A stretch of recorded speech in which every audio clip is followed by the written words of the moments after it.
Welcome, my friends. I'm pleased to welcome you again to Midnight Stories. Gather around the campfire while I share with you magical adventure stories before sleeping outdoors. Let's embark on a peaceful journey through the serene wilderness and drift off to sleep under the stars. But before that, please consider giving us a like. In the early summer of 1996, my father took me out hunting with him after 3 years of my constant nagging. I was 18 at the time and in desperate need of something to do before I had to go back to school in 3 weeks. My father always boasted about the deer he hunted when I was a child. Dinner usually meant I had to eat some of the deer meat. It never bothered me that the place where he killed most of the deer was in the woods behind our house. The woods never bothered me either, and I used to fall asleep listening to all the sounds coming from it, that is, until the night my mother died. Our 2-story home didn't have any locks except for the front and back door. My room was on the top floor with the window open at the foot of my bed. I couldn't sleep without it open, even if just a crack. It was 68 degrees and I was sweating like crazy. My mom convinced my father to take her with him on another one of his hunts the previous night. They hadn't been back in 3 days. This was nothing new to me since my dad usually spent 6 days out there, and if I wanted to find them, I would be at it for at least 2. Now, I may not have been afraid of the woods in the daytime, but at night I felt extremely uneasy when I looked into it. But at around 3 in the morning, bang, bang, bang, 3 gunshot, followed by a loud scream. I jumped out of bed and raced to my window to see what was there, but I saw nothing. Then my father burst out of the woods with his rifle in hand, in a mad dash for the back door, but he stopped and quickly turned around. He pointed his rifle at the woods and fired 2 more times before pounding on the back door. In a panic scream, he yelled, "Please let me in, please." I ran down the stairs as fast as I could to the back door, and in seconds I unlocked the door. Nearly knocking me over, he came in and quickly shut the door behind him. His mouth was gaped open as he slid down to the floor as if he were trying to scream but couldn't. He was pale and his eyes were wide open. Looking him over, I saw blood dripping from his bloodied hands. His once clean clothes were covered in mud and blood. "What happened?" I asked, but he said nothing, not even a whisper. I don't know what the hell could have frightened him to run screaming and then fall into a near catatonic state. All I knew was that my father was scared and my mother was gone. Minutes later, I managed to get my father to drink some water and to sit on the couch in the living room. I asked him again what had happened, and I honestly wished I had just kept my mouth shut. He thought that he was tracking a black bear that had killed 3 deers the previous week, but this thing was really tracking them. Both my mother and father shot it at point-blank range, but it kept coming. It dragged my mother into the woods, and that was it. I refused to believe what I was hearing, and I darted for the back door. When I swung it open, my father yelled for me to stop. I ran to the edge of our property when suddenly I fell forwards as my father tackled me to the ground. Pulling me up, I yell into the darkness, "Mother!" My father quickly putting a hand over my mouth as a loud roar echoes throughout the woods. As we ran ball into the house, the last thing my father says is, "It's still out there." They say grief affects people in different ways. My grief turned to anger and a determination to kill whatever took my mother. 3 years later, and I was asking my father to take me into the woods this time, his reaction to my constant nagging was always the same. "Are you out of your mind?" or just plain no, but I was persistent, and eventually he said okay. We went into town to buy a few items we would need for the trip, even though my father said the farthest we would go is 4 miles. Deep down, I wasn't interested in deer or black bears. I think my father knew it too, since the gun he bought for me could take a grizzly bear's head off. I don't really care if people call me crazy for thinking this way, because how would you feel if your mother was murdered? We left at dawn for the woods after packing up all of our hunting equipment, and I felt both excited and nervous. Given everything that had happened, I began to wonder whether or not I was making a big mistake. Whatever killed my mother, I was now walking into its hunting grounds. I said all of this to my father, but he told me that he is better prepared for it now than it was before. Our guns and ammunition could drop nearly everything. I replied, "That's exactly it, Father, nearly everything." He shrugged and urged me on. The respect I had for my father only grew as I listened to him talk about how being in the woods is easier for him than being in the city. At least in the woods you can be free. We set up camp a few minutes before dark, and by the time the last light was gone, we had a fire roaring in front of us. I talked about school and how hypocritical people can sometimes be. My father concurred then, adding that me and him are different than them, and because we are so different, everyone will never accept us. Me and my dad both knew what it was like to feel misunderstood by society. I think that was why he moved me and my mother out to the woods honestly. No one can call you names or bully you if they can never find you. Going to school was never easy for me, since any friends I ever made had parents that would tell them to stay away from me. The reason being because I scared them, even though I couldn't understand what was so scary about me. I was 4'10" with broad shoulders and a medium build. I wore dark clothing since I was a child, which made all the parents think I was a goth or a Satanist. But I mainly wore them because they made me feel safe, as odd as it sounds. Everyone else wore bright clothing except me. I thought about these things as I finished eating my protein bar, and my father finished his whiskey, which he said was water, but I knew what was really in his canteen. You would think for someone who always loved to listen to the crickets at night that I would be sound asleep, but 3 hours into the night I was still wide awake. Not because I was scared, but because I didn't bring any mosquito repellent, and I was quickly turning into a feast for all of them.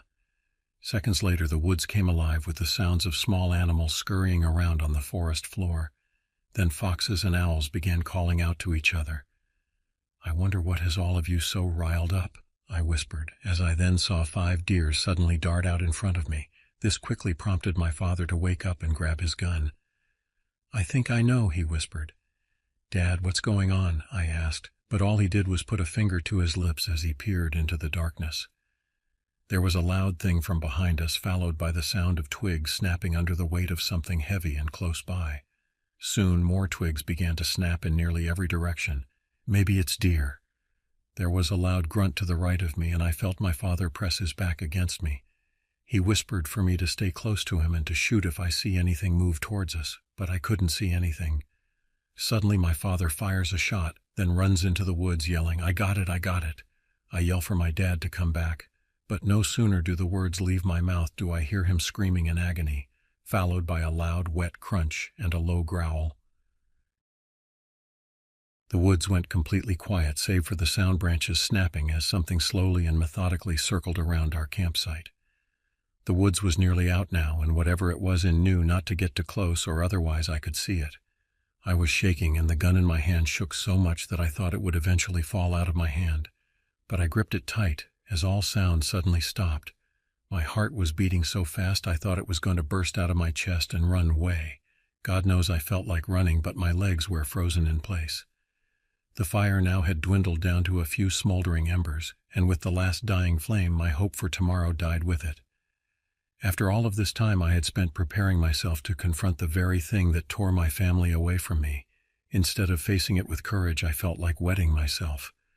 Suddenly felt myself being knocked to the ground by something heavy, and as I tried so crawl away, something clamped down on my right leg. Whatever it was, its grip was like a vice as it dragged me towards my now smoldering fire. Sparks flew up as whatever it was got some in its face, and it let go of my leg. I took the opportunity as whatever it was grunted in pain. Grabbing a flare out of my coat pocket, I ignited it. The thing that had me by the foot was a fully grown black bear, and its paws were now on my gun. Trying to walk backwards away from it, I tripped and fell onto the ground. The sound got its attention as it stood up on its hind legs. I thought for sure this was it. It roared, and I waited for the end. But instead of coming towards me, the bear stopped, then sniffed the air, and after it roared again, another roar rang out behind me that was 3 times louder. That roar was exactly like the one I heard when my mother was murdered, and it was behind me. I could hear something moving behind me at great speed. Within seconds, a large black shape jumped over me, and the bear was plugged backwards by it. What I heard next was ungodly, as the bear was fighting desperately with something much larger and stringier than it. The bear was loosing. I took this opportunity to grab my gun and run as fast as I could toward home. Hopefully my father was there. My legs were tired and my lungs felt like they were going to burst, but I kept going since I didn't dare slow down. Then I heard something to the left of me, and with the flare in my left hand I looked to see the bar running beside me. It never once made a move towards me, and I don't think it really cared. Whatever it was fighting, It just wanted to get as far away from it as possible. I couldn't keep my pace up, and the second I slowed down, the black bear began nipping at me again. I should have known better than to let my guard down. Backing away, I dropped the flare and raised my rifle for a shot, until a loud roar from off in the distance caused me to miss the killing shot. The bear took advantage of this moment and clamped down on my right arm, causing me to drop my gun. Quickly, I jammed my flare into its mouth in spite of the searing pain. As the bear let go of my hand, I held it out in front of me like a shield. A bear was bad news on its own, but an injured bear could be even worse. The bear stood up on its hind legs again, but then I felt something breathing heavily behind me. I looked, and what I saw defies all explanation. It was 6 feet tall at least, with black matted fur, black blade hands like a man, though its head was like a wolf with a long snout and sharp canines with blood dripping from them. Its eyes reflected the light from the flare, which made them appear yellow. It gave out one inhuman roar before lunging at the bear. I could see the muscles under its skin more as wrestled with the bear, its long, sharp claws tearing fleshy chunks out of the bear. It bit down on the bear's neck and in 2 separate moves crushed the bear's neck with its jaws, before letting out mix between a roar and howl at the moon above us. It looked down at me with those same yellow eyes as it blended in with the night. All I could see were its eyes fixed on me as I took careful steps backwards. Not once did it blink, and more did I until I heard it run off into the woods. The last sound I heard from it was the howl. I sat down next to a large tree next to me, my eyes still fixed on the spot where I saw the beast until the sun came up. Some time later, I was picked up by a police officer after she saw me wandering around by the side of the road. I told her nearly everything that had happened. 2 days later, they came back to my house and said that my father's body was found mauled to death by a bear with the skeletal remains of another human nearby. What they said was puzzling was a bear carcass near where they found my father, only its body had teeth and claw markings they couldn't identify. Even more puzzling was that they found it 10 feet away from the family home. I don't know if the beast brought all 3 of these bodies back as a gift or as a warning for me to never come near its woods again. All I know is I'm never going back into those woods again. My name is Matthew Johnson, and I'm 30 years old, and this happened to me in 1990. I grew up on the Fort Yates Reservation in North Dakota, and my life was pretty uneventful. I worked at jobs, hunted, and spent a lot of time with my cousin Amos. We did everything together, fishing, hiking, you name it. We weren't the kind of guys who got spooked easily, but what we went through one summer changed us both. Amos had this old cabin out near the standing Raxuland. It was a rundown place, nothing fancy, but it was ours. We used to go there to get away from everything. One weekend we decided to head out there for some fishing and to fix up the cabin a bit. The days started like any other. We loaded up the truck with our gear and hit the road. The drive was long, but the scenery was beautiful. Rolling hills in the skies, it was the kind of landscape that made you forget your troubles. By the time we arrived, it was late afternoon. The sun was dipping low, casting long shadows across the fields. Amos got out first and stretched, looking around with a satisfied grin. "Nothing like this place, huh, Jonas?" he said, slapping me on the back. I agreed, though I couldn't shake a weird feeling in my gut. I chalked it up to the long drive and the fact that the cabin always looked a little creepy in the twilight. We unloaded the truck and got to work. Amos started chopping wood while I went inside to see what needed fixing. The cabin was musty, with dust motes dancing in the beams of sunlight that filtered through the gaps in the walls. The floor creaked under my boots as I walked around, checking the place out. There were some loose boards and a broken window, nothing we couldn't handle. After a couple of hours, we decided to take a break and go fishing. We grabbed our rods and headed down to the lake. The water was calm and the fish were biting. We talked about everything and nothing, like we always did. It felt good to be out there, away from the world. As the sun set, we headed back to the cabin with our catch. We made a fire and cooked up the fish, sitting on old logs we used as makeshift chairs. The air was cool and the fire crackled, sending sparks up into the darkening sky. "Jonas, you remember those stories Grandpa used to tell us?" Amos asked suddenly, his face illuminated by the firelight. "Yeah, the ones about the Wendigo and skinwalkers. Scared the hell out of us as kids." Amos chuckled.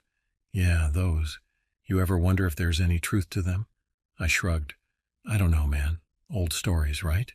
Maybe, maybe not. He fell silent, staring into the flames. We finished our meal in silence, the only sounds the crackling fire and the distant call of an owl. After cleaning up, we decided to turn in for the night. Amos took the bed while I laid out my sleeping bag on the floor. The cabin was dark and quiet, except for the occasional creak of the wood settling. I must have fallen asleep because the next thing I remember is waking up to a strange sound. It was like a scratching coming from outside. I sat up, listening. The noise was faint but persistent. I glanced over at Amos, who was snoring softly, oblivious. Amos, I whispered, shaking his shoulder. Wake up. Ha! What is it? He mumbled, rubbing his eyes. Listen, I said. He sat up, frowning. We both listened, the scratching sound continuing, growing louder. It was coming from the side of the cabin near the broken window. What the hell is that? Amos whispered. I don't know, but I'm going to find out, I said, grabbing my flashlight and a hunting knife. Amos followed, grabbing an old baseball bat he kept by the bed. We moved quietly, the floorboards creaking under our weight. The scratching grew louder as we approached the window. I held up the flashlight, the beam cutting through the darkness. What I saw made my blood run cold. There was something outside, something that looked almost human, but wasn't. Its skin was pale and stretched tight over a gaunt frame. Its eyes were large and reflective, like an animal's. It had long, claw-like fingers that it was using to scratch at the wall. Jesus, what is that? Amos whispered, his grip tightening on the bat. I don't know, but we need to get out of here, I replied, my heart pounding. We backed away slowly, trying not to make any noise. The creature continued to scratch, seemingly unaware of our presence. We made it to the door, and I slowly turned the knob, wincing at the creak it made. We slipped outside, the cool night air hitting us like a slap. Where's the truck? Amos whispered urgently. Behind the cabin, I replied, leading the way. We moved quickly but quietly, trying to stay in the shadows.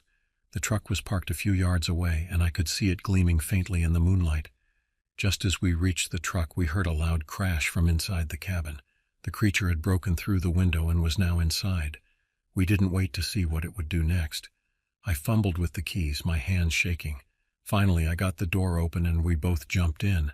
I started the engine and we tore out of there, the tires kicking up dirt and gravel. We drove in silence for a while, both of us too shaken to speak. Finally, Amos broke the silence. What the hell was that thing, Jonas? I don't know, man. Some kind of animal, maybe? That wasn't an animal, it was something else, something wrong. I couldn't argue with that. Whatever it wasn't something I wanted to see again. We drove through the night, not stopping until we reached town. We parked in front of a diner and sat there for a moment, trying to process what had just happened. We need to tell someone, Amos said finally. Tell them what? That we saw some kind of monster? They'll think we're crazy. We have to do something. What if it goes after someone else? I sighed, knowing he was right. All right, let's go inside and call the sheriff. We walked into the diner, the bell above the door jingling softly. The place was almost empty, just a couple of truckers at the counter and a tired-looking waitress. We went to the payphone in the back and called the sheriff's office. A deputy answered, and I told him what happened as best as I could. He sounded skeptical, but agreed to send someone out to check the cabin. We waited at the diner, drinking bad coffee and trying to stay awake. It was nearly dawn by the time the sheriff arrived. He was an older man with a weathered face and a no-nonsense attitude. All right, boys, show me where this happened, he said, not sounding convinced. We led him back to the cabin, our fear returning with each mile. When we arrived, the place looked as deserted as ever. The sheriff walked around, shining his flashlight on the broken window and the scratches on the wall. Well, something definitely happened here, he admitted grudgingly. But I don't know what. Do you believe us? Amos asked. The sheriff sighed. I don't know what to believe. I'll file a report, but without more evidence, there's not much we can do. We thanked him and left, feeling defeated. On the drive back, we didn't talk much. There wasn't much to say. We both knew what we saw, but proving it was another matter. A few days later, we heard about a hiker who went missing near the same area. The search parties found his campsite, but no sign of him. Amos and I exchanged a look, knowing we couldn't ignore this. We had to go back. We gathered our gear and headed out, determined to find some answers. This time we brought more than just a flashlight and a bat. Amos had his rifle and I had a shotgun. We weren't taking any chances. When we arrived, the cabin looked even more ominous in the daylight. We parked the truck and approached cautiously. The door was still open, just as we left it, inside. Everything was a mess.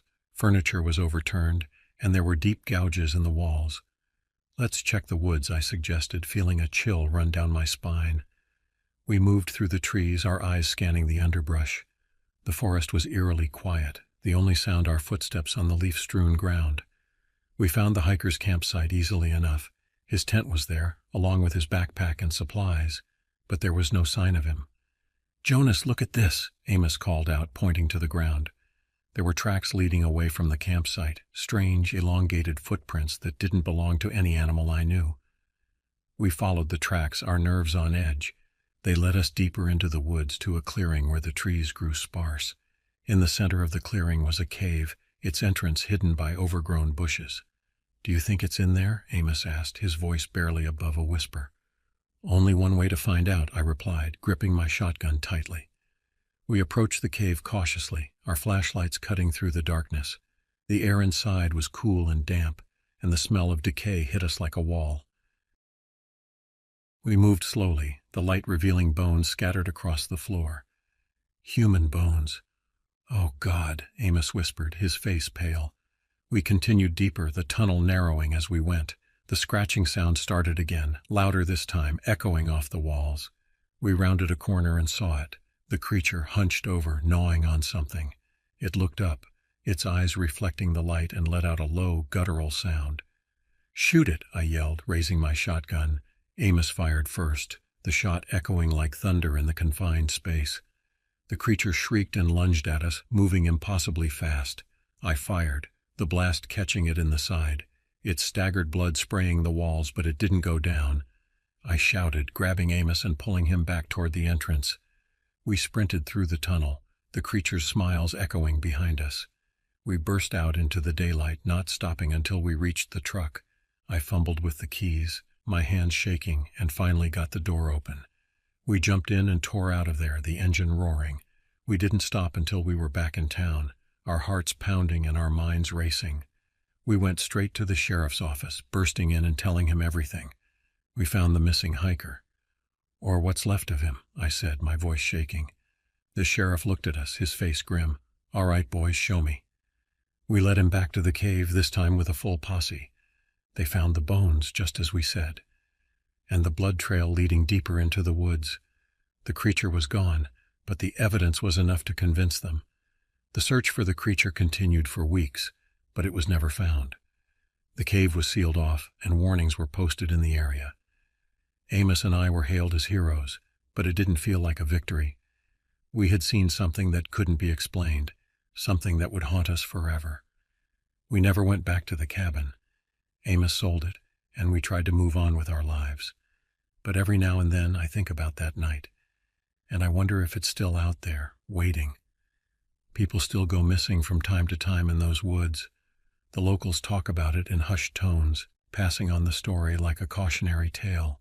They say it's a skinwalker or a wendigo, some ancient evil that preys on the unwary. Me? I don't know what it was, but I know I'll never forget the look in its eyes, the sound of its claws on the cabin wall, and I know I'll never go back to those woods again.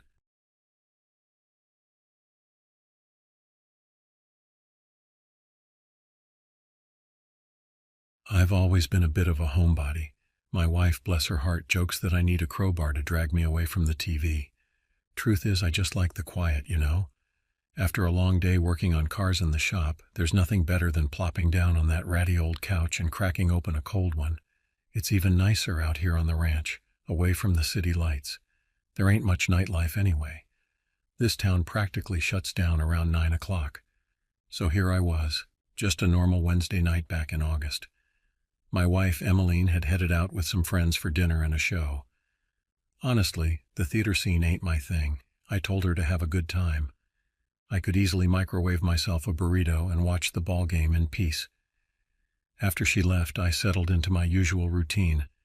First, I checked on the horses in the back barn, and then I headed inside. Now our property is a decent size, maybe 30 acres, mostly flat pastures with a good clump of woods out back. I walk the perimeter every couple of nights, just to make sure all's quiet. You never know what critters might be slinking around those parts.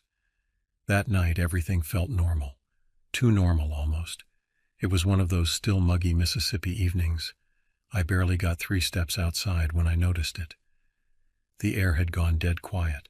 I mean, there were no crickets, no wind, absolutely nothing. It was like someone had hit the mute button on the whole world.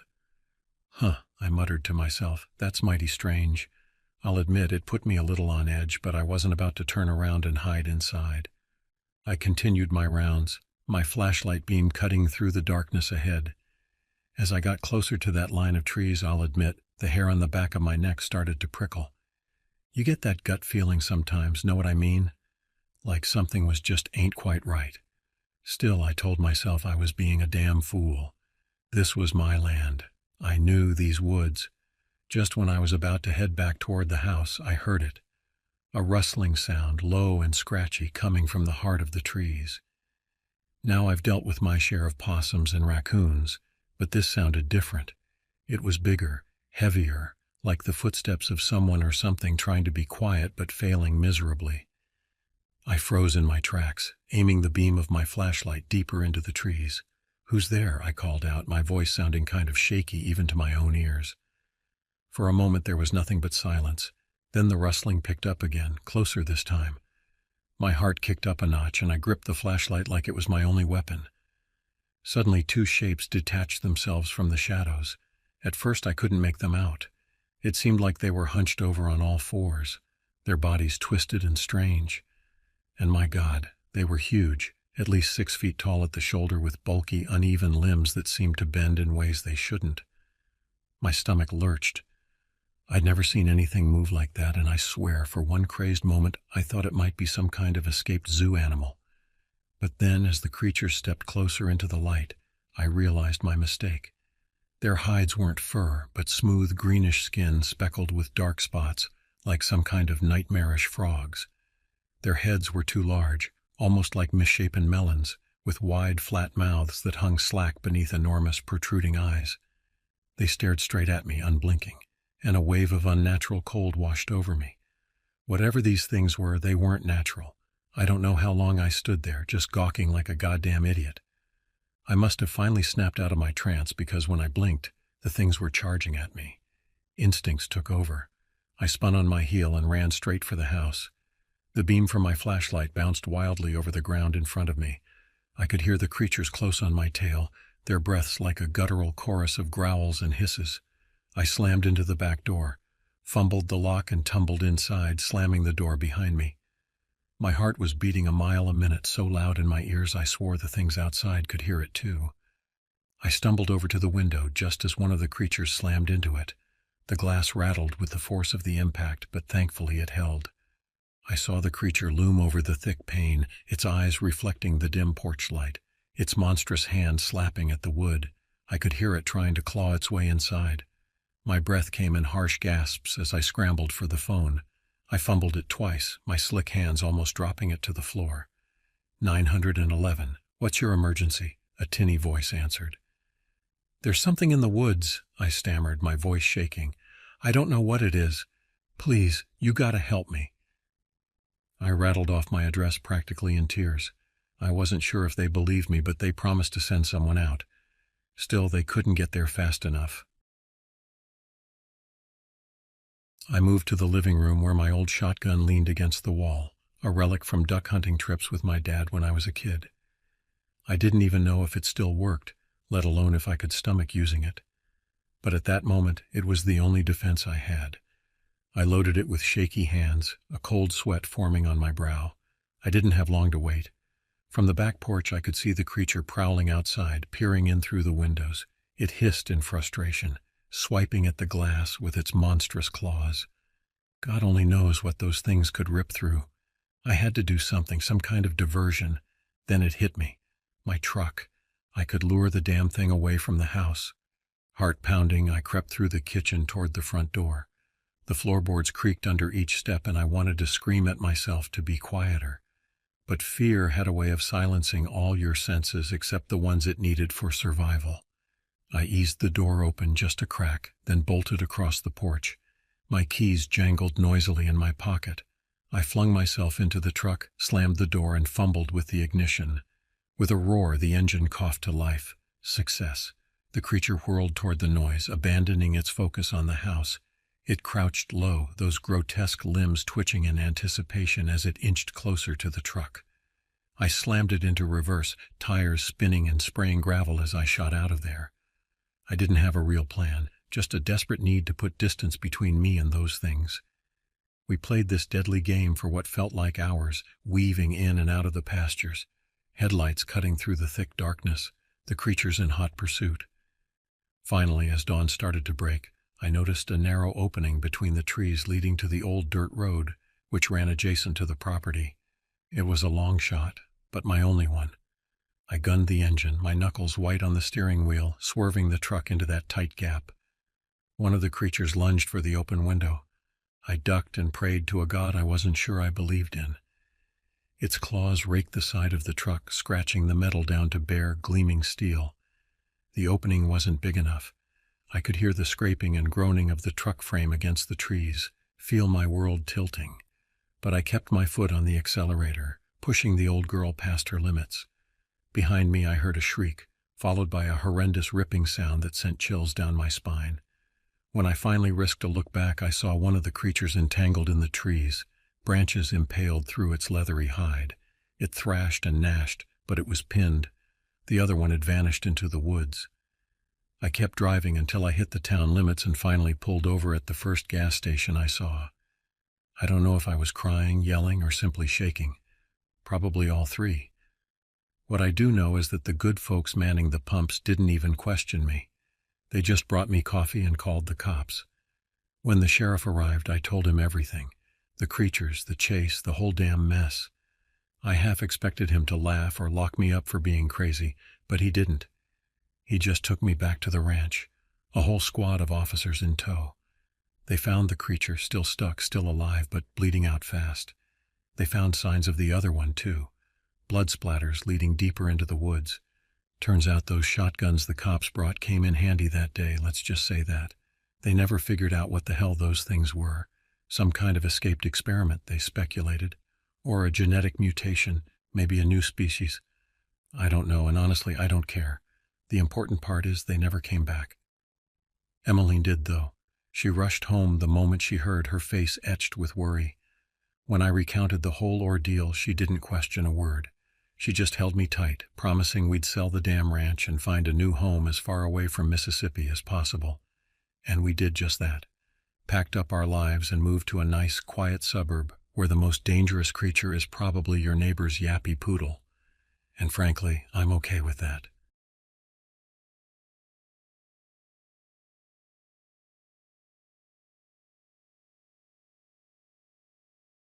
Crisp October air of 1970 cut right through me as I stumbled through the woods outside Leavenworth, Washington. My name's Henry Standing Elk, and I'm a forestry worker for the Colville tribe. Know these woods like the back of my hand, or so I thought. The day started like any other, checking on logging sites, marking trees, but the unease had been gnawing at me since I found those tracks yesterday. Wrong shape for a cougar. There were no deer kills nearby to explain them either. Just those monstrous prints disappearing deep into the undergrowth. Something just felt off. A shift in the rhythm of the forest. The usual bird chatter had faded into silence, leaving an unnerving quiet. Even the wind seemed to hold its breath, and the looming moss-covered trees looked somehow menacing. As a kid, I'd sit by the fire with my grandpa, listening to the old stories, tales of spirits hiding in the deep woods, creatures that walked between worlds. I'd always dismissed them as just that, stories, but that unsettling feeling in my gut was starting to feel an awful lot like the warnings he'd always give. Hours passed with nothing but the crunch of leaves under my boots and my own ragged breath filling the eerie silence. I had to get back before nightfall, but I couldn't just leave, not with that nagging feeling that something was watching, waiting. It was nearly dusk when I stumbled into a clearing, the waning sunlight barely piercing the thick canopy overhead, and that's when I saw it. An enormous dark shape hunched beneath a towering cedar, its massive back rippling with muscle. It turned its head, and even in the dim light I could make out its eyes, a chilling, inhuman yellow. Whatever the hell this thing was, it wasn't an animal I recognized. Its body was vaguely canine, but far too large and grossly contorted, the limbs bent at unnatural angles. Its muzzle was elongated, its jaw gaping wide in a grotesque grin, revealing rows of needle-sharp teeth. For a frozen moment we held each other's gaze, an ancient fear rising in me. I sprinted, heart hammering in my chest. It bounded behind me, impossibly fast for its size. Branches whipped at my face, roots snagged my feet, and the creature's ragged snarls echoed through the trees. My lungs burned, but I didn't dare slow down. I had to get out of these woods, find some open ground, anything. Then my boot caught on a tangle of roots and I went sprawling. The impact knocked the air from me, and I twisted around just in time to see the beast leaping toward me, those awful yellow eyes filled with predatory hunger. I braced myself, a scream tearing from my throat. But what came out next wasn't fear, it was fury. My grandpa had taught me a few things about self-defense, old techniques he'd learned from his granddads. I scrambled to my feet, adrenaline coursing through my veins. The beast lunged again and I dodged, narrowly missing its slashing claws. Then, fueled by a mix of desperation and a kind of primal anger, I grabbed a thick branch and swung. The blow caught the creature across its snout and it screeched, recoiling in surprise. Maybe I'd heard it. Maybe it just wasn't expecting resistance. Either way, the momentary hesitation bought me precious seconds. I grabbed another branch and lunged at the creature, shouting a war cry I didn't recognize as my own. We became a whirlwind of snapping teeth, flailing claws, and desperate strikes. I wasn't a warrior, just a guy terrified for his life, but I fought with the wildness of a cornered animal. Again and again I struck, fueled by sheer terror and a gut instinct to survive. The creature twisted and snarled, its inhuman eyes blazing with rage. Then, to my disbelief, it let out a yelp, and something dark splattered my face. I'd managed to land another blow. The creature hesitated, a flicker of something like confusion passing in its eyes. Then, with a final snarl that set my teeth on edge, it turned and bounded away, disappearing into the darkening woods. I collapsed to my knees, trembling violently. It was gone for now. I stumbled out of those woods long after nightfall, my body a mass of cuts, bruises, and an aching terror that would take days to fade. Blood, mine, and maybe that creature's stained my clothes. When park rangers found me, they called it a bear attack, a freak accident. They didn't really believe my incoherent ramblings about yellow eyes, impossible size, and those awful, awful teeth. I never went into those woods alone again. The creature, whatever it was, might still be out there. Maybe it was just a lone thing gone wrong, a freak of nature. Or maybe deep in the ancient heart of the wilderness, there are things that the modern world has simply forgotten how to see.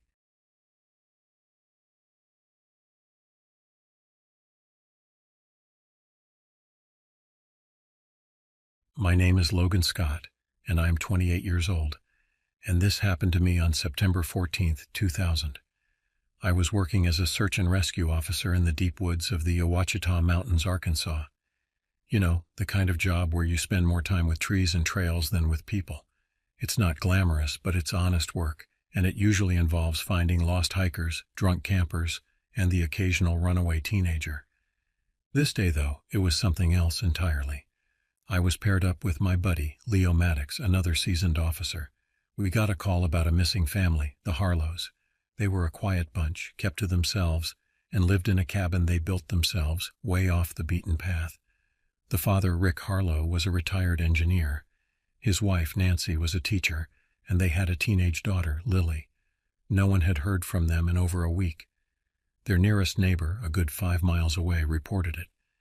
Leo and I set out at first light, loaded up with our gear, and took the old forest road that led towards their cabin. It was a 2-hour drive followed by a 3-mile hike. The woods were dense, the kind of place where sunlight gets swallowed up by the canopy, leaving the forest floor in perpetual twilight. We reached the Harlow's cabin around midday. The place looked normal at first glance. It was a quaint wooden structure with a front porch, windows with shutters, and a brick chimney, but something was off. The door was slightly ajar, and there were no sounds of life, not even a dog barking. Leo and I exchanged glances and drew our flashlights. "Hello, Mr. Harlow? Mrs. Harlow?" I called out as we stepped inside. No answer, just silence. The living room was neat, like they had just tidied up. There were photos on the walls, the kind you'd expect: family vacations, Lily's school pictures, holiday gatherings. We split up to search the place. Leo went upstairs while I checked the kitchen. Everything was in place. No signs of struggle, no overturned furniture. I opened the fridge. It was stocked. But some of the food was starting to spoil. I moved to the dining table and noticed a layer of dust starting to settle. It was as if they had just vanished. "Ezra, you need to see this." Leo's voice came from upstairs. I climbed the stairs and found him in Lily's room. It was a typical teenage girl's room: posters of pop bands, a desk with school books, and a bed with a floral duvet. Leo was staring at the closet, the door wide open. Inside, hanging from the rod, were 3 sets of clothes, perfectly arranged, one belonging to Rick, one to Nancy, and one to Lily. Each set had dried blood splatters on them. Not a lot, but enough to make your stomach churn. "What the hell happened here?" Leo muttered. I didn't have an answer. We finished searching the house, but there were no more clues, no signs of the harlots. It was like they'd stepped out of their clothes and disappeared. We radioed back to base to report our findings and were told to stay put until the sheriff could come and take over the scene. We decided to search the surrounding woods while we waited, thinking maybe they'd wandered off for some reason. We split up again, this time covering more ground. About an hour into the search, I heard Leo shouting from a ravine about a quarter-mile from the cabin. I ran over, slipping on the damp leaves, and found him standing over a body. It was Rick Harlow, or what was left of him. His body was twisted and broken, like he'd fallen from a great height. His eyes were wide open, staring blankly at the sky. "Looks like he fell," Leo said, though his voice lacked conviction. The ravine wasn't that deep. A fall like that wouldn't kill a man, not in this way. His injuries were too severe, like something had crushed him. We marked the spot and continued our search with a growing sense of dread. We found Nancy next, her body hanging from a tree by her ankles, gutted like a deer. Leo threw up. I just stood there, numb. This wasn't an accident. This was murder, pure and simple. By the time we found Lily, the sun was starting to set. She was lying face down in a small clearing, her hands bound behind her back with rope. Her neck was broken, and there were deep scratches down her arms and back, like she'd been dragged through the underbrush. I felt sick to my core. We didn't talk much as we made our way back to the cabin. The sheriff arrived shortly after dark with a team of deputies. We briefed him, showed him the bodies, and then sat on the porch while they secured the scene. It was quiet, save for the occasional murmur of the officers and the distant hoot of an owl. I remember Leo lighting a cigarette with shaky hands, offering one to me. I took it even though I didn't smoke.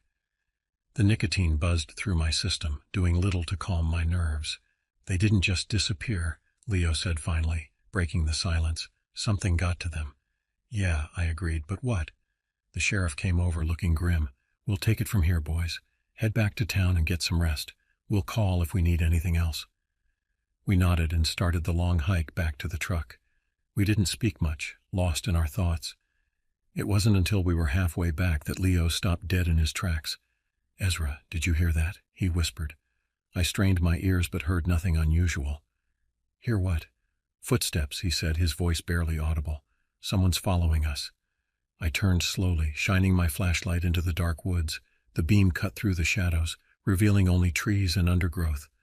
But then I saw it, a pair of eyes reflecting the light, far too high up to belong to any animal I knew. "Who's there?" I called out, my voice trembling. No answer, just the rustle of leaves. The eyes disappeared and everything went silent again. We quickened our pace, almost running the rest of the way to the truck. By the time we got there, we were out of breath and sweating, despite the cool night air.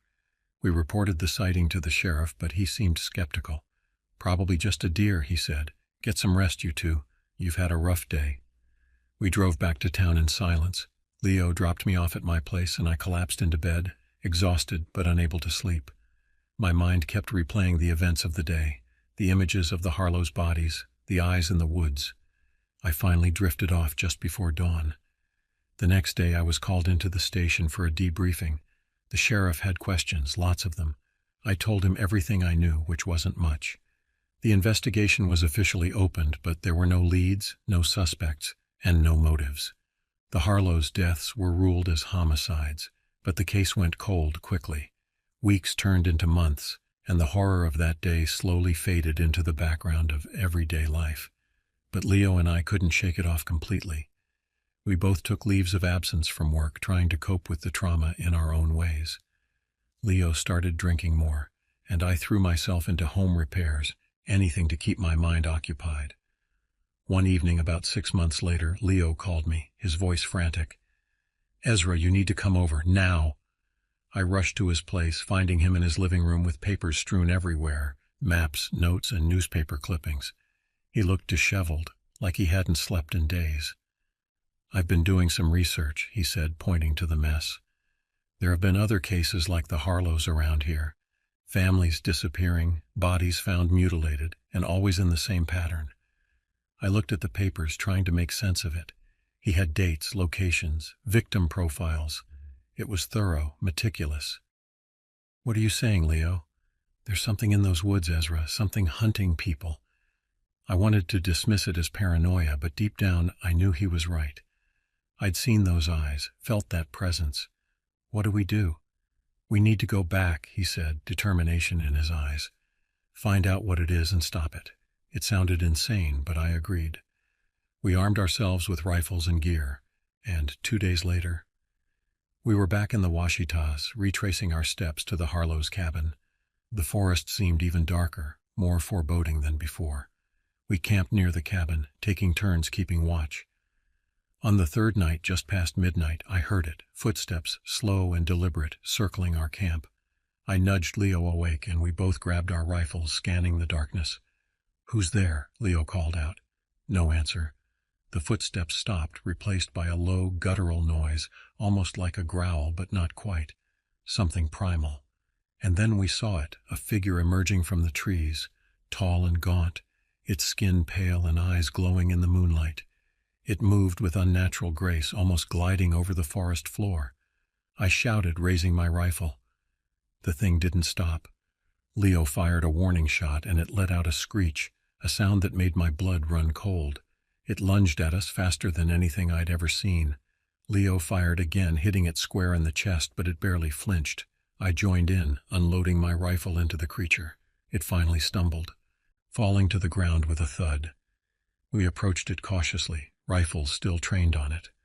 Up close, it was even more grotesque, its features twisted and monstrous. "What the hell is this?" Leo whispered. "I don't know," I replied, my voice shaking. "But it's not human." We burned the body, watching it turn to ash in the fire. As dawn broke, we gathered our things and left, vowing never to speak of it again. We reported back to the sheriff, telling him we found nothing. He seemed to accept it, closing the case for good. Leo and I returned to work eventually, but things were never the same. We carried the weight of that night with us, a silent burden. We never spoke of it to anyone else, but we both knew the truth. There are things in this world that defy explanation, things that lurk in the shadows, waiting for their next victim. And as I sit here now, recounting this story, I can't help but wonder how many more families will disappear into those woods, how many more lives will be lost before the truth is known. For now, all I can do is warn you. If you ever find yourself in the Ouachita Mountains, be careful. Stick to the trails, and whatever you do, don't wander off into the darkness. You might not come back.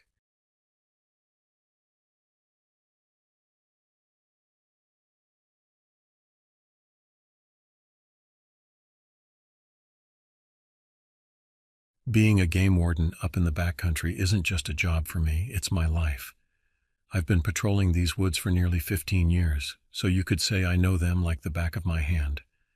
Most days it's the same old routine, helping hikers, tracking wildlife, and keeping the peace between nature and the folks who come to enjoy it. I'm used to the calls about bears wandering into camps, or the eerie screams of mountain lions in the night. To me, that's just the sound of nature doing its thing. But nothing, and I mean nothing, could have prepared me for what happened last month. It all started with a phone call from a day hiker. I could tell right off the bat that this wasn't your typical call. The guy was out of breath, his voice shaking with fear as he told me about the blood-curdling screams he heard while hiking out at sunset. Now, I've heard cougar screams before. They can sound pretty demonic, but this was different. There was something in the hiker's voice, a kind of terror you can't fake, that got my attention. Over the next few days, our dispatch got flooded with calls. Hikers were reporting the same thing, bone-chilling wails echoing through the trees at dusk near Mullen Peak. The reports were coming in by the dozen, and each caller sounded more terrified than the last. As the senior guy, it fell on me to check it out. I've faced down bears and tranquilized rogue elk, but I'd be lying if I said I wasn't a bit rattled by the sheer number of calls we were getting. So I decided to head up to the trailhead, near Mullen Peak myself. I timed my arrival for sunset, just like the reports had said. The drive up was uneventful, but as soon as I got out of the truck and grabbed my gear, I could feel that something was off. The woods were quiet, too quiet. It's hard to explain, but when you've spent as much time in the forest as I have, you get to know the sounds, the rustle of leaves, the chatter of birds, the scurrying of small animals. But that evening, there was none of that. It was like even the animals were holding their breath, waiting for something to happen. I started up the path, the silence weighing heavy around me. The further I went, the more I felt like something was watching me, following my every step. I tried to shake the feeling, telling myself it was just the nerves talking, but it was no use. About a mile in, I stumbled upon something that stopped me in my tracks. Weird piles of branches and twigs all arranged in patterns on the ground. They were too neat, too precise to be natural. It looked almost like some kind of ritual thing. I've seen a lot in my years as a game warden, but this was new. I reached for my radio to call it in, but all I got back was static, and that's when I noticed my compass going haywire. I've used that compass more times than I can count, and I've never seen it act like that. It just spun randomly, no matter which way I turned. I looked up, realizing the light was fading fast, way faster than it should have been. The sky turned a bruised purple, and that's when I knew whatever was happening here, it was nothing I'd ever dealt with before. With each step I took deeper into the woods, the sense of unease grew stronger. It was like the forest itself was holding its breath, waiting for something terrible to happen. I tried to focus on the mission at hand, to figure out the source of those eerie calls that had scared the daylights out of so many hikers. But as the silence stretched on, my own fears started to creep in. The backcountry, once a place of comfort and familiarity, now felt foreign and threatening. I was about a mile in when I stumbled upon the first pile of branches and twigs. It was arranged so precisely on the ground that it couldn't have been the work of nature. I've seen some odd things left by hikers or local kids trying to spook each other, but this was different. It looked intentional, like a symbol or a message, though I couldn't begin to guess what it meant. My mind raced with possibilities. Were people using this remote part of the forest for some kind of ritual? The thought sent a shiver down my spine. As I reported my find over the radio, all I got back was static. That's when I noticed my compass acting up. The needle spun wildly, refusing to settle in any direction. I've relied on that compass more times than I can count, and to see it fail so completely was unnerving. It was as if the very laws of nature were being twisted, leaving me disoriented in a forest that had always been my second home. Then as the light began to fade, the forest took on an eerie glow. The sky, a deep bruised purple, seemed to press down on me. I hurried to a clearing, hoping to get a better look at the sky, but what I saw there stopped me dead in my tracks. Hovering above the trees was a massive, disc-shaped object. It was unlike anything I had ever seen. Its surface glinting with an almost liquid silver sheen.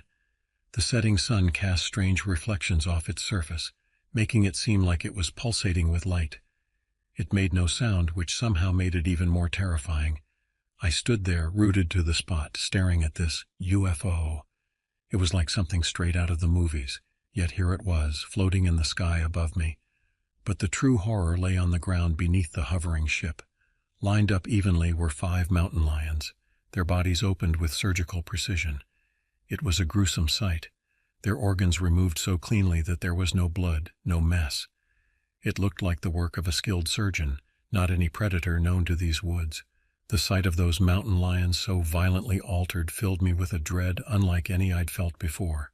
Wild animals simply don't operate with such precision. This was something else, something far beyond my understanding.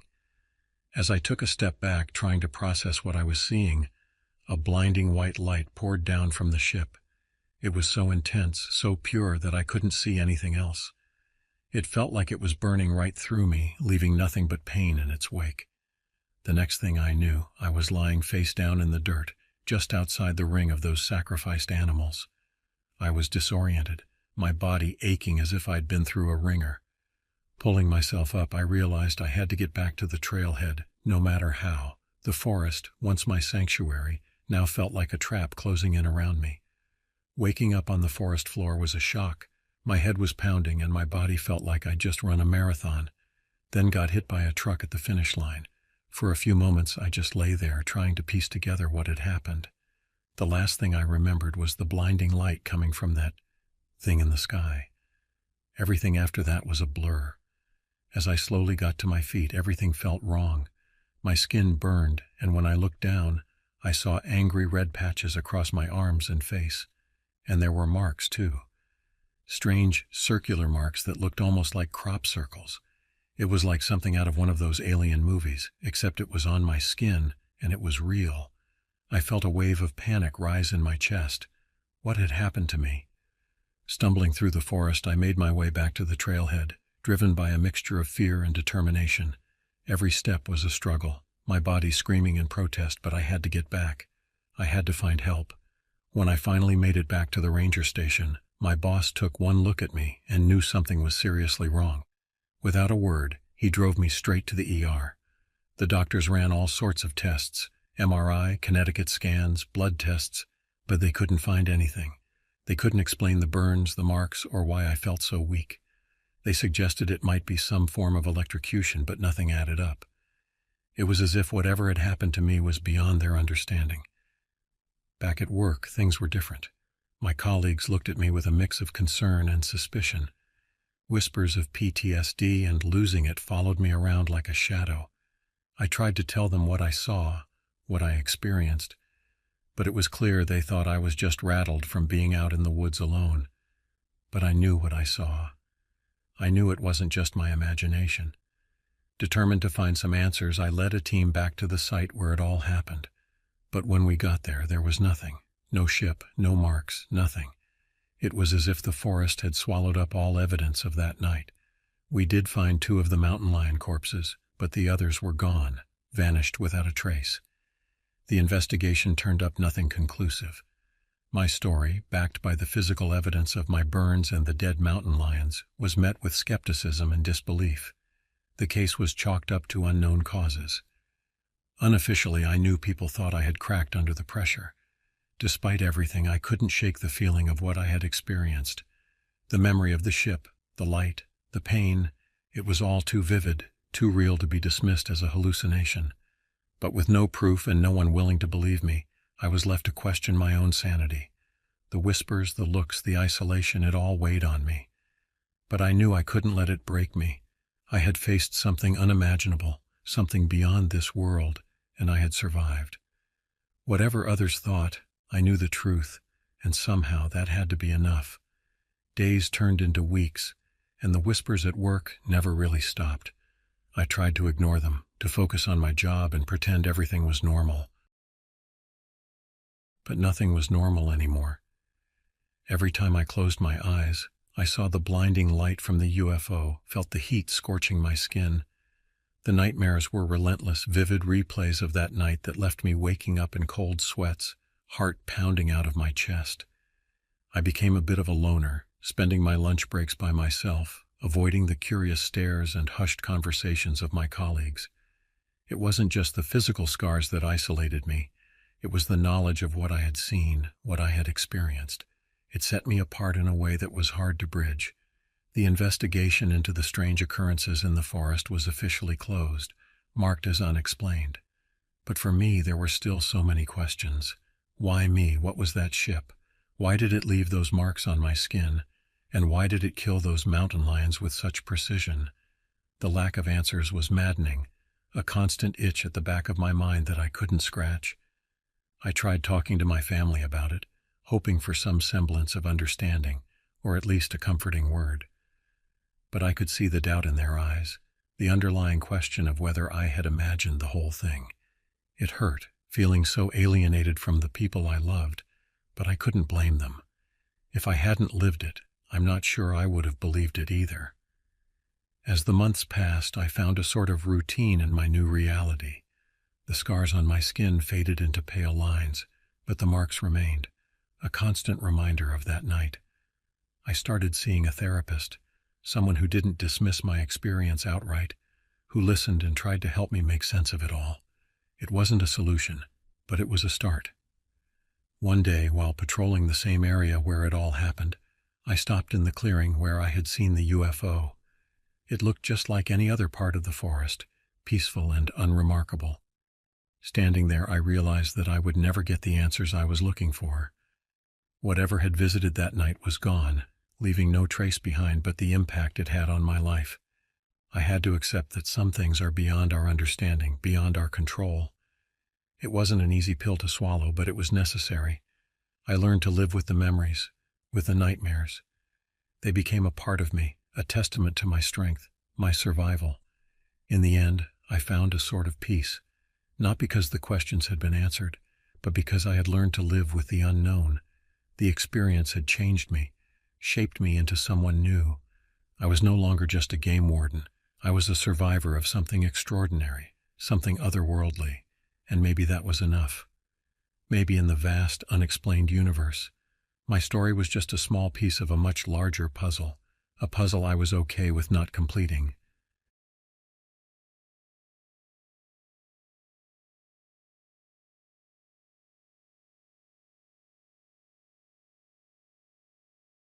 My name is Matthew Johnson, and I am 30 years old, and this happened to me in 2010. Yeah, I know, not exactly a safe time to be out exploring abandoned buildings, but hey, I was into urban exploration. I'd always loved the thrill of sneaking into places that were forgotten and off-limits. It's the whole what's behind the door thing, you know? That rush of adrenaline, the taste of danger. Yeah, I was in deep. This particular time I'd heard rumors about an old asylum outside of San Antonio, Texas. Whispers of abandoned medical equipment, maybe even some patient records still laying around. It was a long shot, but I couldn't resist. I grabbed my buddy Riker and we took off in my beat-up Jetta. The place was a wreck. Overgrown weeds, shattered windows, the whole creepy package right out of a horror flick. We parked just outside the rusted chain-link fence and eased through a hole, the metal scraping against our skin. The silence out there was eerie, the kind that settles deep into your bones. "Man, this gives me the willies," Riker muttered, shoving his hands into his pockets and scanning the crumbling facade looming over us. I chuckled, more to hide my own unease than anything. "Relax, dude. It's just an old building." We picked our way through the overgrown grounds, ducking under low-hanging branches and crunching over broken glass. Even in the daylight, the place had a sinister air, those tall barred windows like empty eyes staring blankly at us. Reaching the main entrance was a bit of a challenge. A gnarled old tree had toppled over, blocking the door. I tried to shove it, put my shoulder into it, but it wouldn't budge an inch. "Guess we'll need to find another way," I grunted, disappointment washing over me. Riker, ever the optimist, grinned a crooked grin, he fished a crowbar from his backpack. "We do it the old-fashioned way." A few minutes and a lot of sweat later, the door groaned open, revealing a dimly lit corridor lined with chipped paint and peeling wallpaper. The air inside was stale and musty, with an undercurrent of something else, something slightly metallic like old blood. "Charming," Riker said, his voice barely a whisper. I flipped on my flashlight, the beam slicing through the gloom. "Well, let's get this show on the road." Cautiously, we ventured deeper.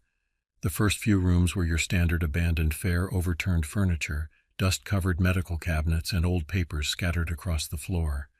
I rifled through them, hoping to find something interesting, some clue as to what might have happened here. Patient records would be ideal. Riker was a few feet away inspecting a rusty wheelchair that looked like it had been frozen in time. "This place is a gold mine," he breathed, his eyes wide. "Tell me when those gold bars start falling from the ceiling," I joked, the tension gnawing at me. It was when we reached the third floor that things took a turn. An open doorway, half shrouded in darkness, caught my eye. I couldn't shake the feeling that I'd stumbled across something important. "What's this way?" I asked, shining my light into the shadowy room. Riker peered over my shoulder. "Looks like some kind of lab," he said. "Old equipment, cages." "Dude, this is some freaky stuff," I swallowed, hesitation tugging at me. Curiosity, like a hungry beast, urged me forward. "Let's check it out." The room was larger than the others and oddly shaped, almost circular. The walls were lined with metal cages, some rusty, others shockingly clean. But it wasn't the cages that made my blood run cold. It was the thing in the center of the room. A massive contraption, all wires and gleaming metal, stood under a single flickering bulb. Dried stains darkened its surface and my stomach churned. Had it been a surgical table? My eyes were drawn to a movement near the back wall, a flicker in the darkness. Was something staring back at us? My mind raced, inventing all sorts of horrors in the shadows.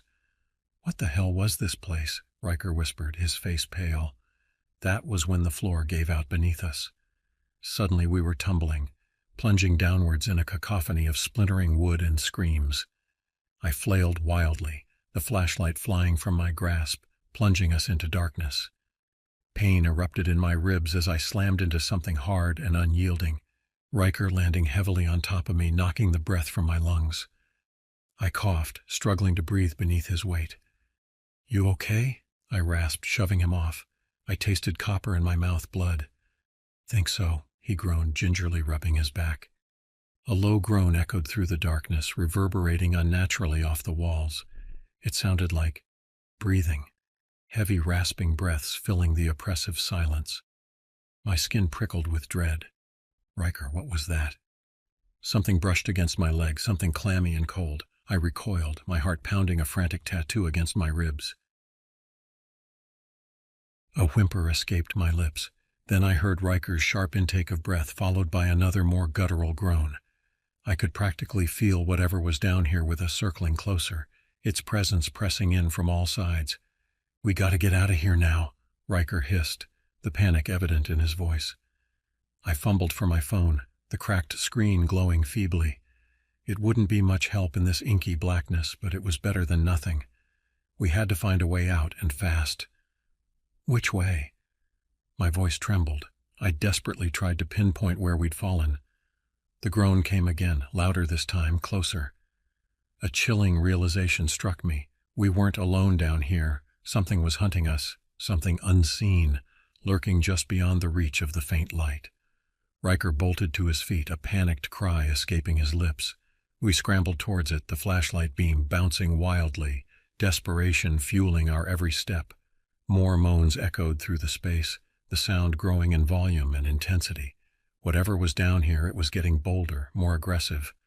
We reached the opening, scrambling through the jagged hole, heedless of the rough edges. The room on the other side was blessedly filled with a sliver of daylight filtering through a broken window. A crash shattered the air, and something heavy slammed into the wall next to us. Chunks of plaster showered down, stinging our skin. We sprinted towards the window, our bodies protesting the exertion.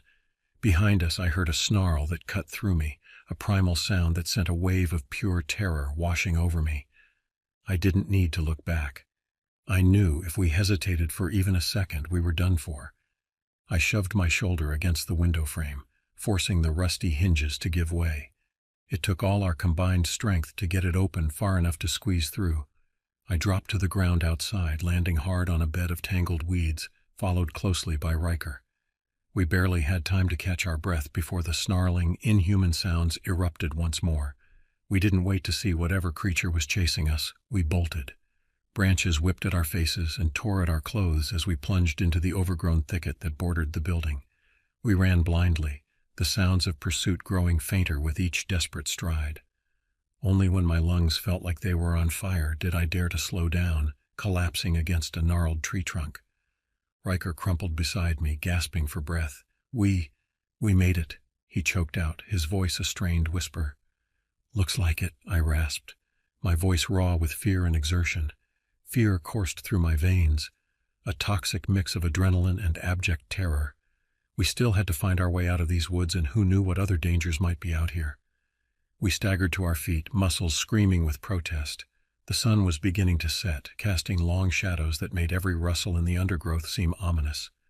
"Which way now?" Riker asked, his usually confident facade crumbling. I scanned our surroundings, but it all looked the same. A dense tangle of trees and vines. I had no damn clue, and the fading light was making it worse. We had to reach the car before nightfall. We decided to follow what looked like a deer trail, hoping it would lead us somewhere useful. I still carried the broken flashlight, casting an increasingly feeble beam into the thickening gloom. The air buzzed with the sound of insects, and the occasional snap of a twig made us jump. Finally, after what felt like an eternity, we stumbled upon a chain-link fence. Hope flickered in my chest. We followed the fence line until we discovered a break just large enough to slip through. My beat-up Jetta sat right where we had left it, bathed in the fading light. I'd never been so happy to see that piece of junk in my life. Riker fumbled for the keys with shaking hands, and a moment later the engine roared to life. We sped off, the image of the crumbling asylum receding rapidly in the rearview mirror. We barely spoke on the drive back, as if putting words to what had happened would somehow make. The silence buzzed with unspoken questions. What the hell was that place? What was that creature? Why was it down there? When we finally pulled up to my apartment building, it felt like we'd stumbled into a different reality. The streetlights and sounds of traffic were jarringly normal after the desolate horror we had just escaped. Riker and I exchanged a look, a silent agreement. We'd talk about it in the morning, after some rest and a stiff drink or two, but as I drifted off to sleep, my dreams were haunted by the hulking shape and those rasping breaths. It was like a fever dream, a nightmarish echo of what we had experienced. It wasn't until the sun filtered through my windows that the adrenaline rush began to fade, replaced by a dull throbbing ache in my ribs. My phone buzzed insistently, the sound cutting through the fog of exhaustion. It was Riker, his voice strained. "They found something," he choked out. "What do you mean?" "Who found what?" I asked, sitting up abruptly. "Park rangers, hiking group. They heard noises coming from that place, called the cops. They went inside." My blood ran cold. "What did they find?" I whispered. "Nothing human," he said slowly. "It got away. Or something." I swallowed, a wave of nausea rolling over me. Relief battled with the sickening sense that this wasn't over. The news reports the next day were cryptic. An unidentified animal, most likely injured, sighted in the woods near the abandoned asylum. Warnings to avoid the area were plastered all over the local news. Of course, that just fueled the speculation and rumors. Talk of escaped zoo animals, secret government experiments, and cryptid creatures ran rampant. As for me and Riker, we kept quiet. We told no one, and when the story inevitably faded from the headlines, we pretended it didn't haunt our every waking moment. But sometimes, late at night when the shadows seem a bit too long, a bit too hungry, I swear I can still hear that inhuman snarl echoing from the back of my mind. We were marked by what we saw, by the unknown lurking out there in the darkness, forever a part of a horror story that no one would ever believe.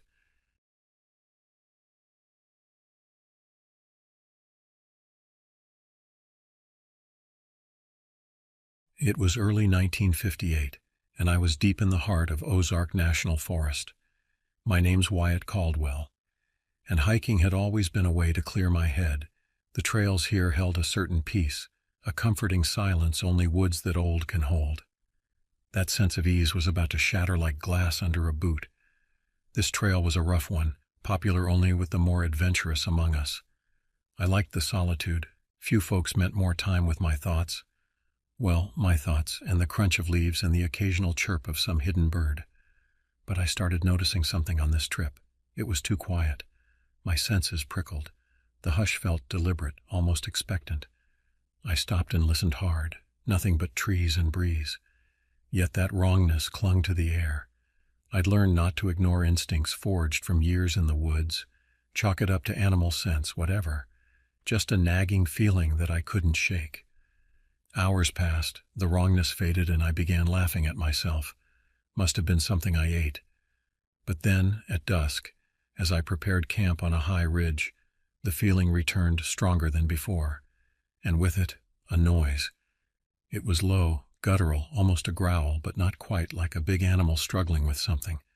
A struggle, right where the trail should continue, just behind a thick stand of oaks. I crouched low, moving slow, silent. The sound intensified into a wet snarl. I peered through the foliage and my heart almost stopped. There was a man, or what was left of one. What was doing the snarling was the creature crouched over him. A massive, twisted thing, hunched like a wolf, but taller, easily 7 feet at the shoulder. Its skin was leathery, devoid of fur, and mottled with sickly green and gray patches. The head. That's where the worst of the wrongness lay. Huge, elongated, with a snout that jutted out unnaturally. The jaws were wide, dripping saliva, filled with teeth like shards of broken glass. Eyes, black as oil wells, stared out with an intelligence that chilled my blood. For a frozen moment the beast and I locked eyes. Then in a blur it whirled, snatched a severed something from the ground and pounded off into the thickets. Blood sprayed. The air stank of copper and rot. And I was alone with the mutilated corpse. I don't know how long I stared in horror. Instinct took over, autopilot as they say. I radioed the rangers with a garbled description, packed up camp in a daze, and stumbled down the mountain in darkness. The rangers found nothing, of course. No sign of struggle, no beast, just the body of some unknown drifter. My story earned me sideways glances and concerned murmurs of stress. I went back once, months later, armed to the teeth and with a crew of hunters. We scoured those woods for days, found nothing but deer tracks and a lingering unease. Now, years gone by, I still hike, but never alone. Always watch my back. Folks tell me to move on, to forget. But after seeing what I saw, how can you? Something's out there, I know it. It watches from the shadows, preys on those foolish enough to venture out unprepared. And sometimes, on nights when the wind whispers through the trees just so, I'm sure I hear that guttural snarl again. It echoes in the dark, mingled with another sound, the snapping of bone.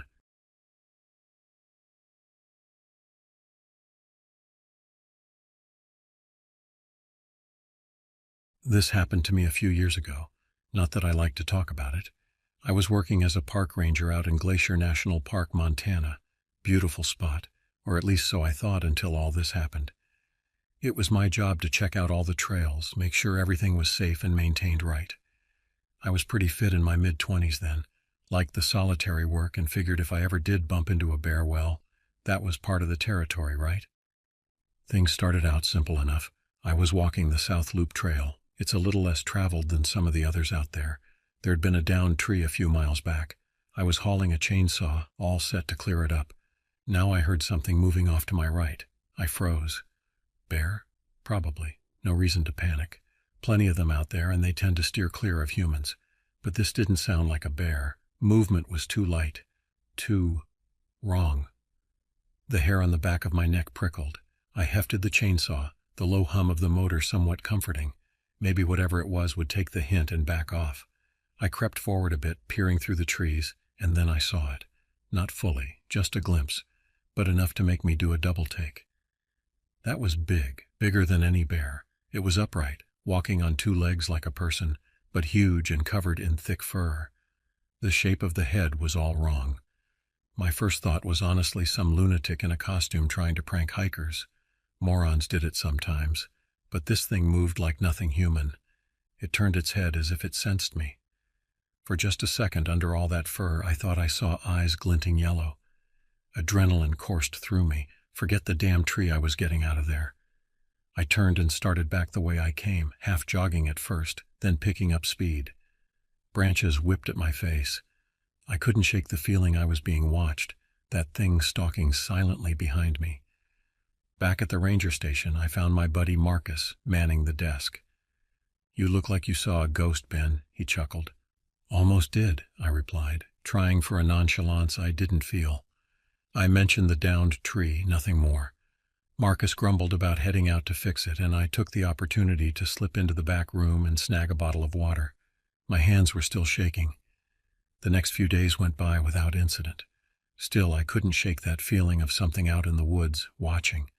Every snapped twig sent a jolt of fear down my spine. People went missing in parks sometimes, freak accidents, animal attacks, but what I'd seen didn't fit with any of that. It was straight-up nightmare stuff. My buddy Kyle was a bit of a conspiracy nerd. When I finally broke down and told him what I saw, he lit up like I just confirmed the existence of Bigfoot himself. "Dogman," he exclaimed, "that's what you saw. You gotta report this, man." "Yeah, and get laughed out of my job?" I scoffed. But Kyle was insistent. He went on about other reported sightings in the region, vague stories on the internet about disappearances and mutilated cattle. None of it seemed solid, yet doubt started to worm its way into my mind. It wasn't impossible, just very, very unlikely. One morning I headed out early for another patrol. The air felt heavy. Storm brewing, maybe. Something in my gut told me not to go, but I brushed it off. Couldn't let fear dictate my life. And I needed to prove to myself there was nothing out there, that I was just being an idiot. Miles in with no sign of trouble, I started to relax. See? All in my head. But a sound stopped me short, a snarling growl that chilled my blood. It was coming from uphill, not too far off. My pulse thrummed in my ears. Had it followed me? Was it waiting to ambush? Gun. I had a sidearm, standard issue for the park. Shaking hands fumbled for it, drawing it from the holster. And then it came hurtling out from the trees, a blur of dark fur and snapping teeth. I had just enough time to raise the pistol and fire a few wild shots before it slammed into me. Pain exploded in my shoulder as claws sunk in. I screamed, the heavy weight of it pinning me down. The smell of wet fur and something rank filled my nostrils. I struggled, kicking out, but the thing was just too strong. My gun flew from my grip, useless. A monstrous face loomed over me, yellow eyes burning, snout pulled back in a snarl, teeth like daggers. Terror flooded through me. This was how it would end. A flicker of movement beyond it caught my eye. Marcus. He'd come looking for me when I didn't check in as scheduled. Marcus had his rifle. He fired, and the creature jolted, its grip on me loosening slightly. I scrambled back, scrambled to my feet. We took off running, Marcus shouting for me to follow. Branches ripped at us. My injured shoulder was throbbing, but I kept going, fueled by sheer terror. Back at the station we were a mess. Me bleeding profusely and both of us shaking like leaves. Marcus bandaged me as best he could, all the while demanding the full story. He believed me, even if his face had gone pale as a sheet. The report we filed, that was a different matter. Animal attack, bear maybe, got lucky. We both knew it was a lie, but what else could we say? I didn't stick around in that job much longer. I don't know if that thing is still out there, and I don't want to find out. Sometimes, late at night, I still think I hear the sound of claws scrabbling against glass outside my window. But it's probably just my imagination. Probably.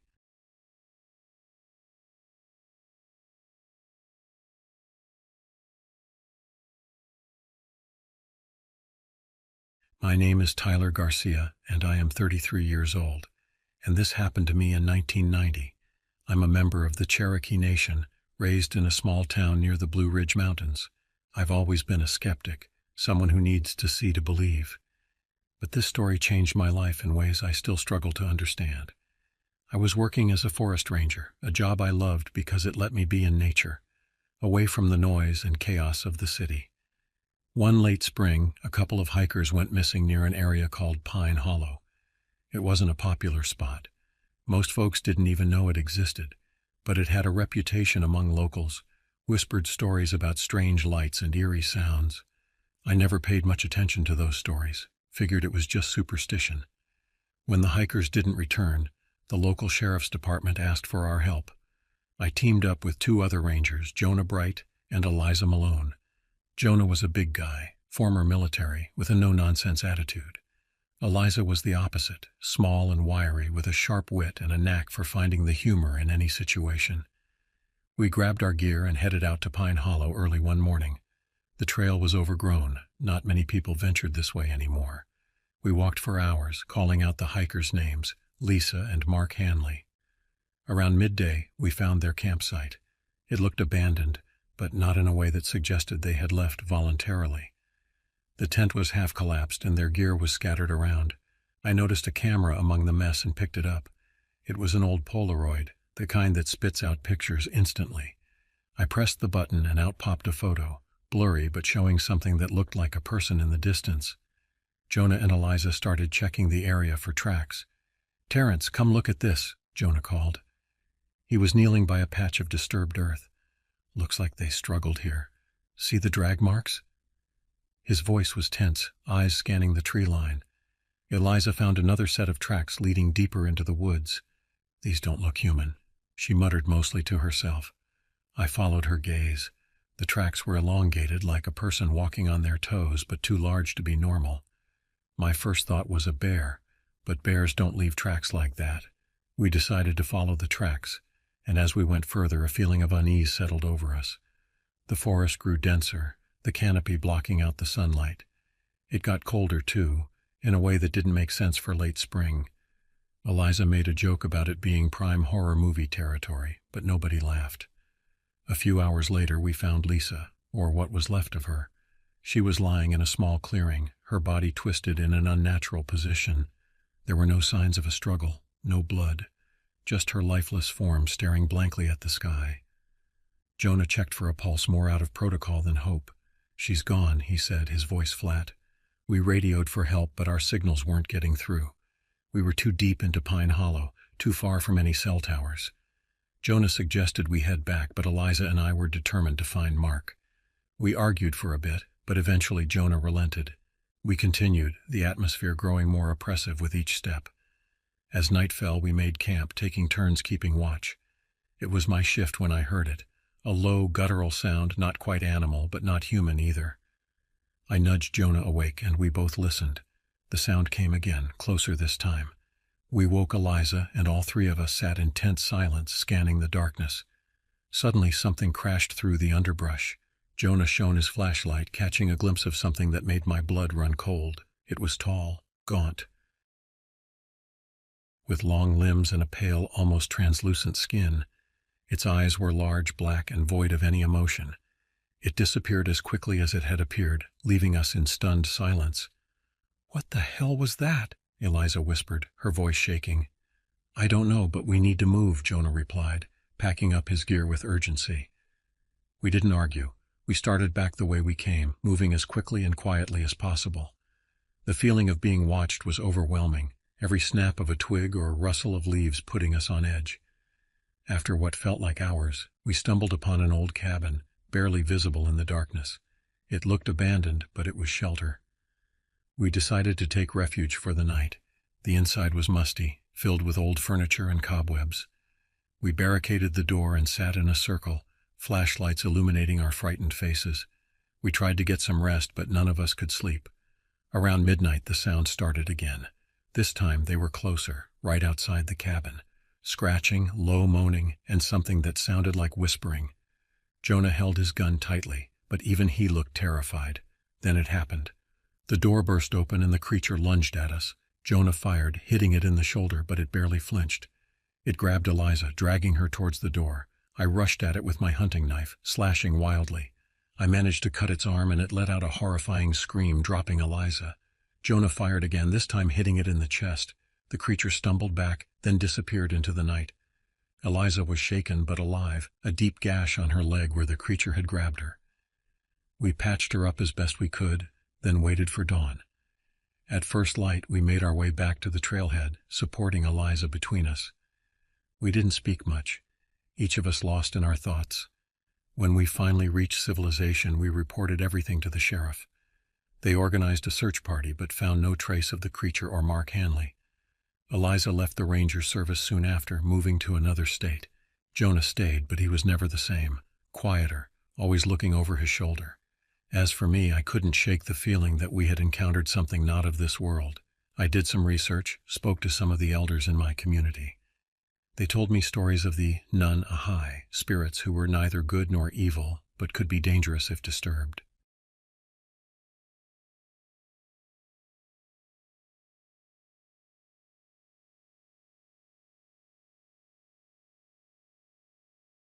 It was the kind of early morning where the darkness felt like a tangible thing, thick and all-consuming.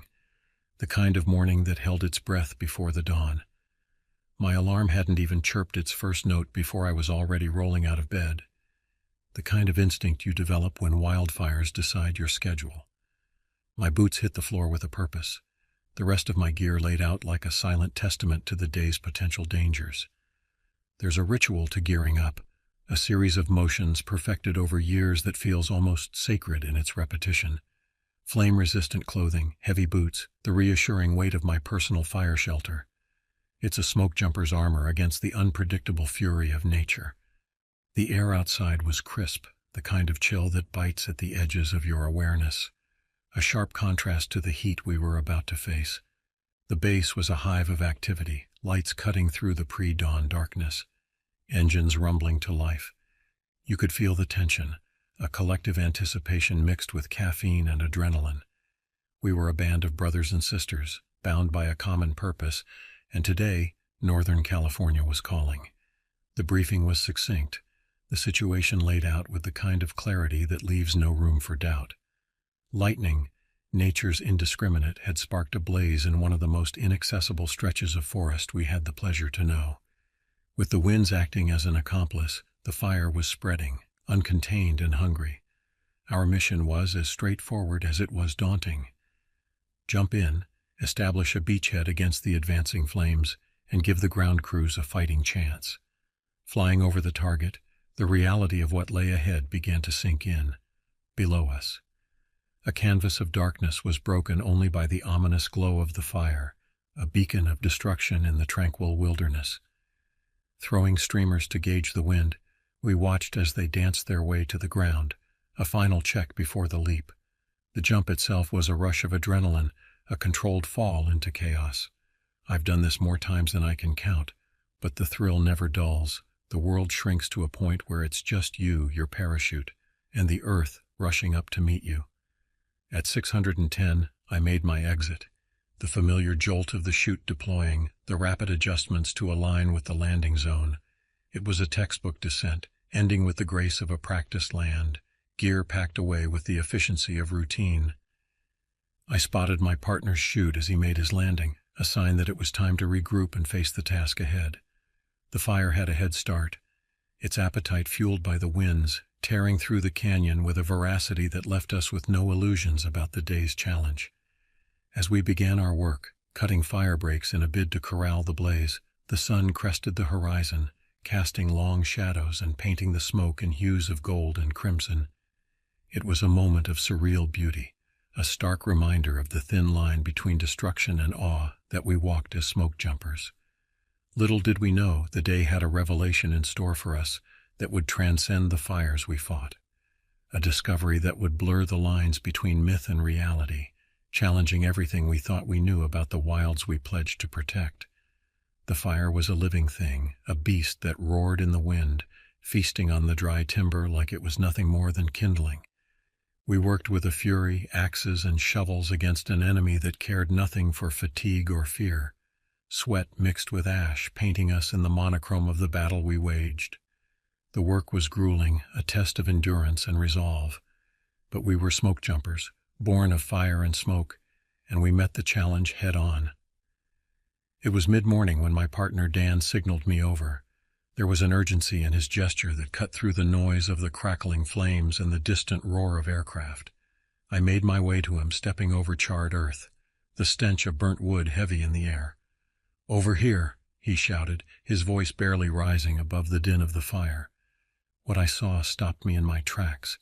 Amid the destruction there was a tree, its trunk charred, flames dancing around its base, and there, high up in the branches, was something that didn't belong.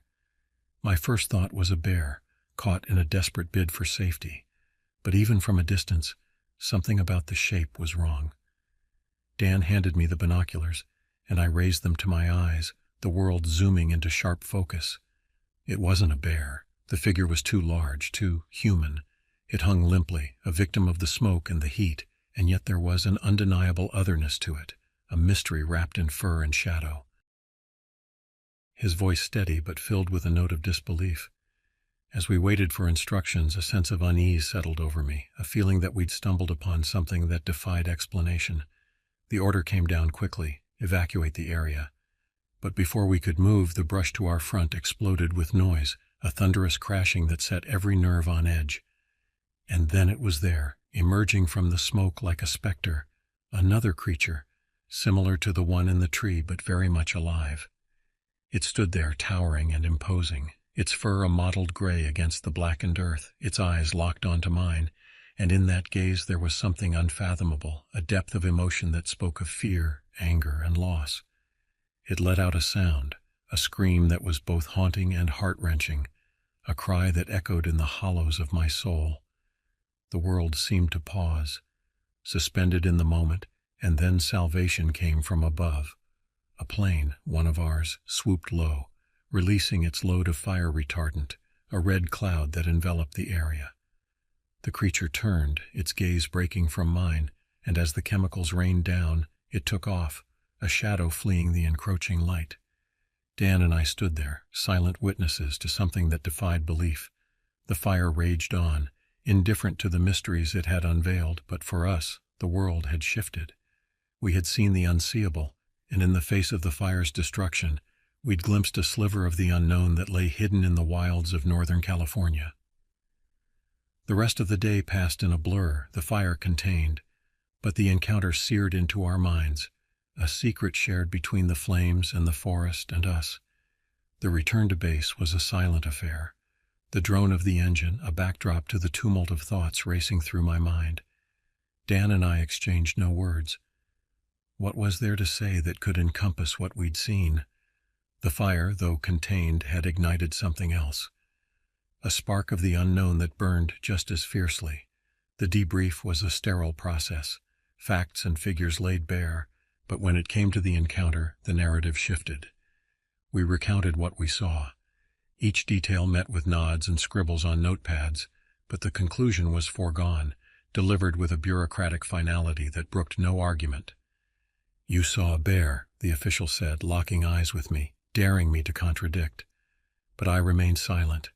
The truth of what I saw held tight like a poker hand in a high-stakes game. The drive home was a chance to decompress, the familiar roads a balm to the day's chaos. Yet, the solitude offered no escape from the questions that circled like vultures. Had we really seen what I thought we saw? Was it possible, in this age of satellites and smartphones, for mysteries to still roam the vast, untouched corners of the world? I turned the events over in my mind. The image of the creature seared into my memory. It was no bear. Of that I was certain. The features were too distinct, too human, and the emotion in its eyes too raw for any animal I'd known. And yet admitting to this truth felt like stepping into a void, challenging the very nature of the known world. The decision to share the story anonymously was not made lightly. There was too much at stake, my career, my credibility, even my sanity in the eyes of some. But the weight of the secret was a burden too heavy to bear alone. The world needed to know, not because it would change anything, but because in the telling, a door was opened to the possibility of wonders and horrors beyond our understanding. I penned the story in the quiet hours of the night, the words a confession of sorts, an acknowledgement of the vastness of our ignorance. It was a tale of fire and fury, of life and loss, and of the thin veil that separates our world from the unknown.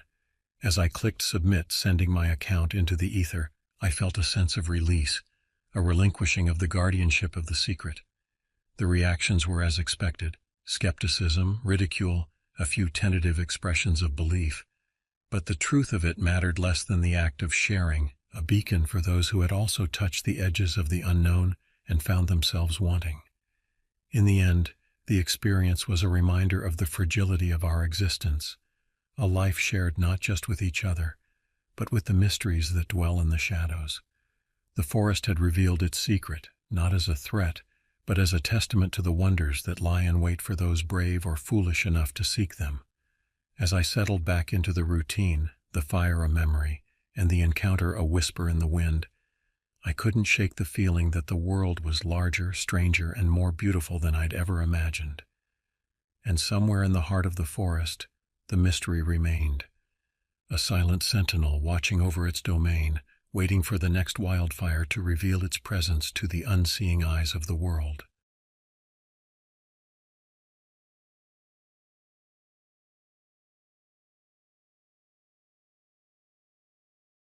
It's early September and I'm in the Ozarks. My name's Jasper, and this RV trip, well, it was meant to be a break, a change of pace. But after the last week, let's just say I'll never think of Forest Getaway the same way again. Look, I know the whole lone dude in the woods sets off alarm bells, but honestly, I love it out here. The quiet, the sense of space. Sometimes I even do those guided meditation things. Focus on the breeze and the trees, yada yada. It's cheesy, but it works. Usually. This trip, though, something's different, and it started way before any whatever this has happened. The first night I was setting up camp when I found it, half buried under some leaves a few yards from the clearing I'd picked. A phone, old, one of those flip ones, the screen barely intact. Now, usually my inner tech nerd is all about a find like that, but out here alone, it felt wrong, so I left it right there. Later on that same night, that's when it began. Just subtle stuff. A branch snapping a little too loud. A shadow that seemed off.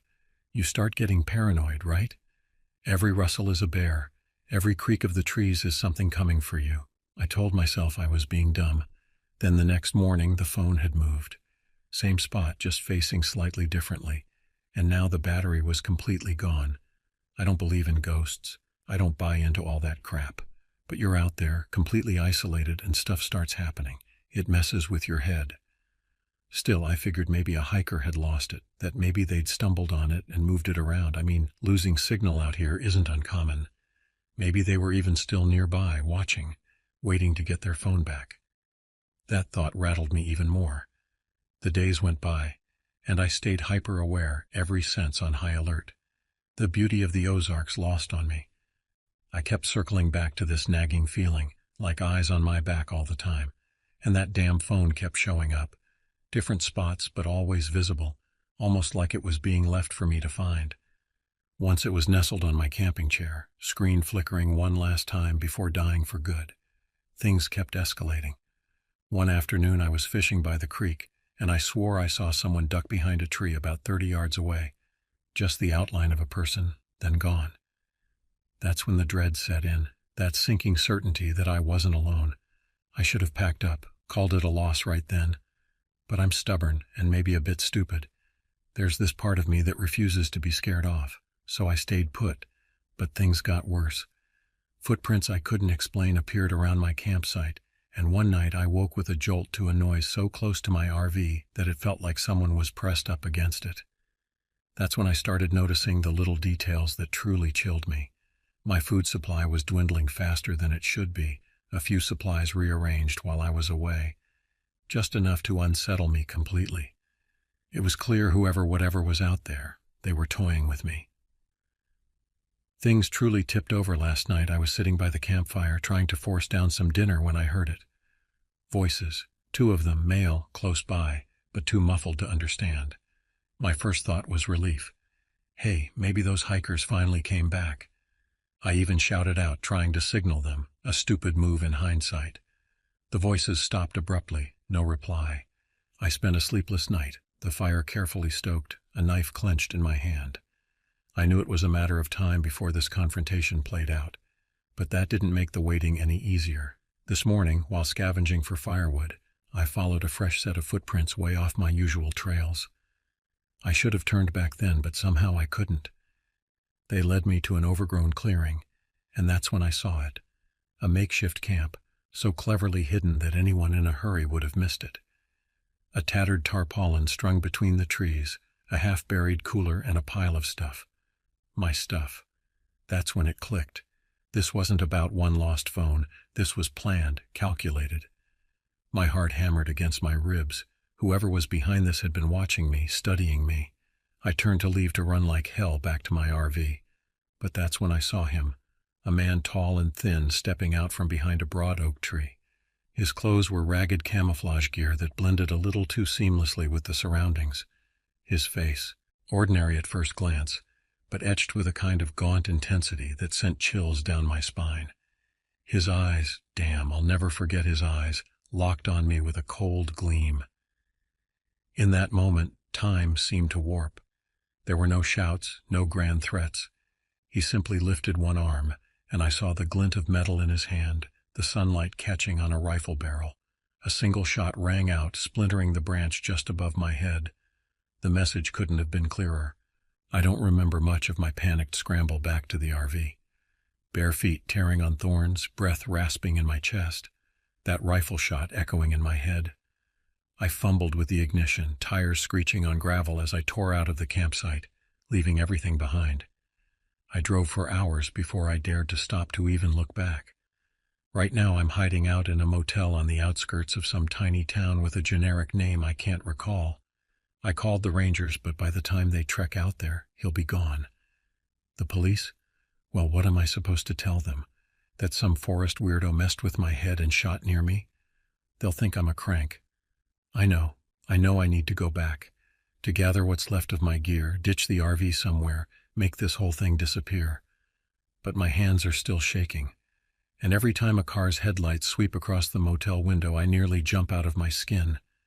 The worst part? I don't know why. Why me? Why this elaborate cat and mouse game? Was I in the wrong place at the worst possible time, or was something about me, something I did? What brought this down on me? I don't know if I'll ever get answers.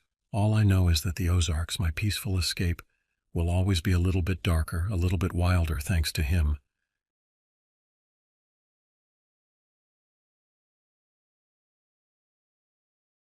My name is Nicholas Smith, and I am 34 years old, and this story happened to me in 2008. I've been a Navy SEAL for over a decade, seen some crazy stuff, but nothing quite like this. I'm not one for drama, but this story needs to be told straight. We were on a covert mission in a remote part of Alaska near the Denali National Park. The team consisted of me, Max Harrison, and our medic, Diego Santos. We'd been briefed about some suspicious activities in the area, but details were scarce. It was the kind of mission where we had to figure out things as we went along. We landed in the small town of Talkeetna, a place where the population barely scratched 900. The locals were friendly enough, but had that wary look, like they knew something we didn't. We checked into a rundown motel, the kind with flickering neon signs and creaky floorboards. Diego, always the jokester, tried to lighten the mood with a joke about bedbugs. We laughed, but there was an edge to it, a nervousness none of us wanted to admit. Our contact was a ranger named Rick Halverson. He was supposed to give us the lowdown on the strange occurrences. When we met Rick, he looked rough, like he hadn't slept in days. He was jittery, eyes darting around as if expecting something to jump out any minute. "Glad you guys are here," he said, voice strained. "People have been going missing, 5 in the last month. No trace, no clues, just gone." Rick's words hung in the air. Max and I exchanged glances. Missing persons wasn't our usual line of work, but orders were orders. The first night, we decided to scout the area around the last known location of the most recent disappearance. The cold Alaskan night wrapped around us as we moved through the dense forest. The stillness was unnerving, the kind of quiet that presses on your eardrums. We reached a small clearing where a campsite had been found abandoned. It was eerie, tents still pitched, campfire ashes cold, but not a soul in sight. Diego examined the area, looking for any sign of struggle or clues. "Nothing," he muttered. "It's like they just vanished." The following day we delved deeper into the forest, guided by Rick. He led us to a series of caves that locals believed to be haunted. Superstitions didn't bother me, but I kept my guard up. We entered the first cave, our flashlights cutting through the darkness. The air was damp and heavy. We moved carefully, checking every nook and cranny. At the back of the cave we found something that made my blood run cold. A crude drawing on the wall, depicting a monstrous figure with elongated limbs and hollow eyes. A pile of bones. Diego examined the bones and confirmed they were human. The realization hit us hard. This wasn't just a missing persons case. Something sinister was at play. That night we returned to the motel to regroup. Over beers we tried to make sense of what we'd seen.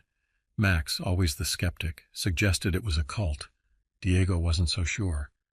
"I've seen a lot of things, but nothing like this," Diego said, shaking his head. I couldn't sleep that night. Every noise seemed amplified, every shadow more menacing.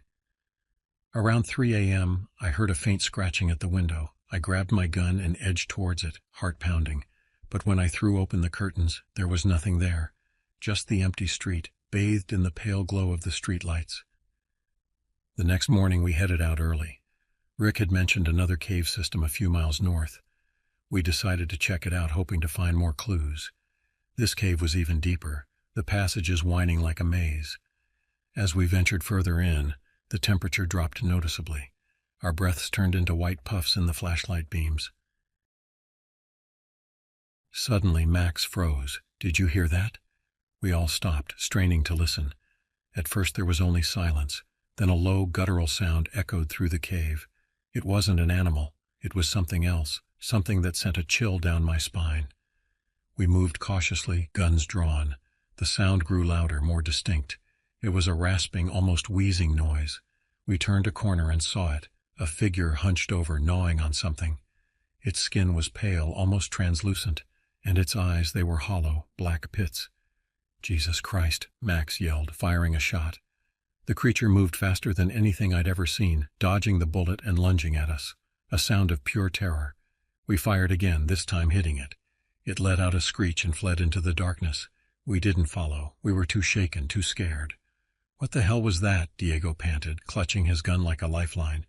"I don't know," I said, trying to keep my voice steady, "but we need to get out of here." We made our way back to the entrance, nerves frayed. Outside, the daylight was a welcome relief, but the fear lingered. Back at the motel, Rick was waiting for us. He looked at our pale faces and knew something had happened. "We saw it," I said, struggling to find the right words. "Some kind of creature." Rick nodded grimly.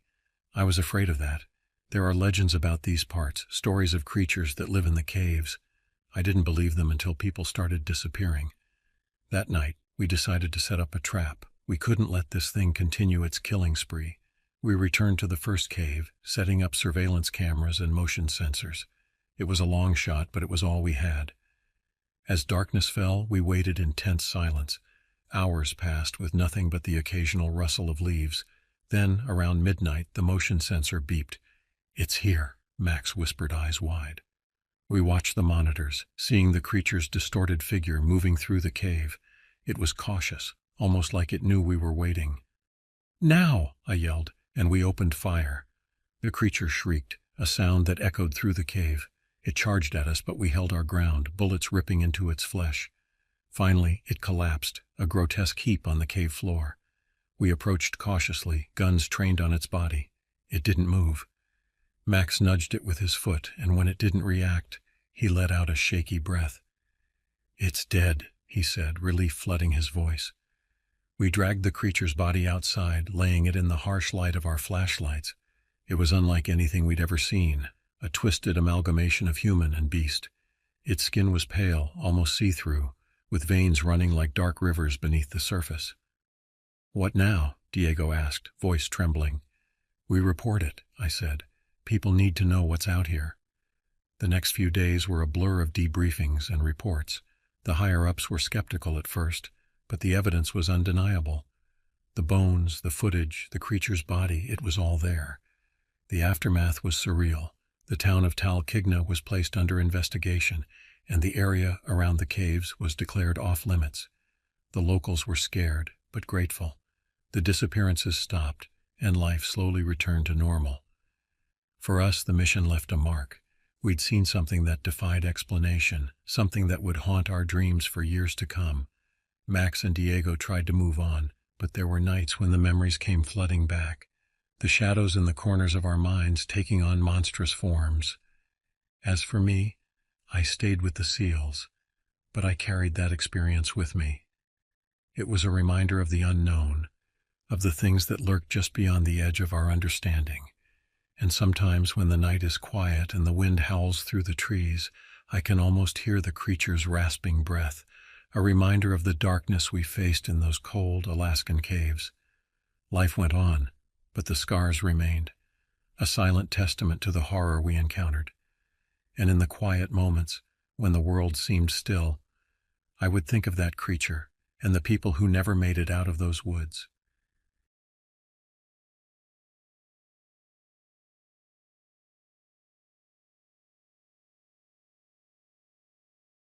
Okay, so a buddy and I, my name's Killian, took this long overdue camping trip up in the Adirondacks last month. Now I ain't scared of nature much, and neither is Rolf, so the fact we both came out of there shaken, well, you gotta believe me on this one. See, Killian here's the type of guy who finds an excuse not to camp. He says it's too buggy or too much hassle, yada yada. Truth is, he works some fancy tech job in the city and hasn't slept outside since he was probably a Cub Scout. This time, though, I wouldn't take no for an answer. Guy's been glued to his computer for too damn long and needed some fresh air. So there we are, finally set up and getting into the whole relaxing part of the trip. Rolf even managed to make a fire without burning down the forest, which is a miracle in and of itself. Then, just as we're about to dig into the whiskey I packed, I hear this low, guttural kind of growl from just beyond the tree line. We both freeze mid-pour, looking at each other. You hear that? Rolf asks, his voice low. Yeah, I said, scanning the shadowed woods. Don't think that was a bear. Coyotes, he suggested. But that didn't feel right either. It was too deep, too throaty for a normal critter. Now, we've both gotten spooked before. You gotta have respect for the wild. But this was a new level of uneasy, like a gut instinct that something was way, way off. Then we see it, right at the edge of the firelight, a towering figure hunched over on two legs, fur dark enough to melt into the night. At first my brain tells me, bear, but it stands up, too tall, all gangly limbs, and I see that snout, too long, too pointed. And the head, it swivels, like it's hunting something. Us. What the hell is that? Rolf whispers, voice trembling slightly. I don't got a clue, I answer, heart pounding now. This thing was a good 7, maybe 8 feet tall, and I'm no shrimp myself. It steps closer, eyes catching the firelight. No, not eyes, I realize with a jolt. Just one long, narrow strip of yellow reflecting back at us.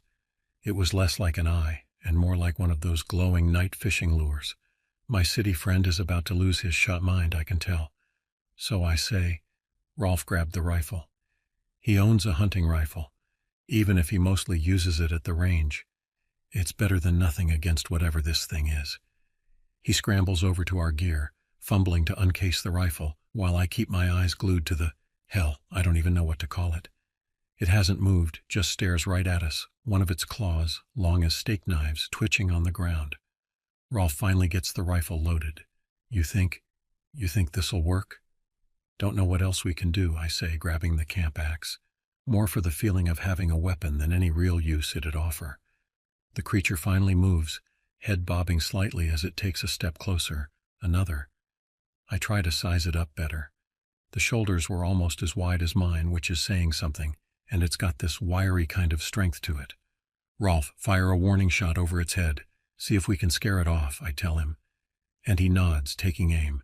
The shot echoes through the forest, loud as hell. The creature flinches back, letting out a snarl that sends chills down my spine. We might have made a colossal mistake in pissing it off. What do we do now? Rolf asks, panic rising in his voice. The creature crouches, and just when I think it's going to run, it charges. Not like any animal I've ever seen, more like a blur of fur and teeth. I swing the axe, more instinct than aim, hearing a grunt as it knocks me flat on my back. Then it goes for Rolf, and I hear him yelp as they collide, rifle tumbling to the ground. He's screaming, the creature slashing and tearing at him, and I scramble up, grabbing for that rifle. Finally, my hands find it. I aim and shoot. The thing lets out a howl, then stumbles, but it doesn't go down fully. Rolf's barely moving, but at least the creature has turned its attention to me. It snarls, lurches towards me, and I fire again and again. It falls to its knees, then collapses fully with a thud. Rolf lets out a whimper, but he's breathing. He's alive. I scramble over, barely noticing my own aches and bruises. He's got scratches, deep ones, but he's got all his limbs at least. We didn't waste any time packing. Forget the gear, forget everything. We dragged ourselves back to the car, Rolf limping and leaning against me, both of us shaking like leaves.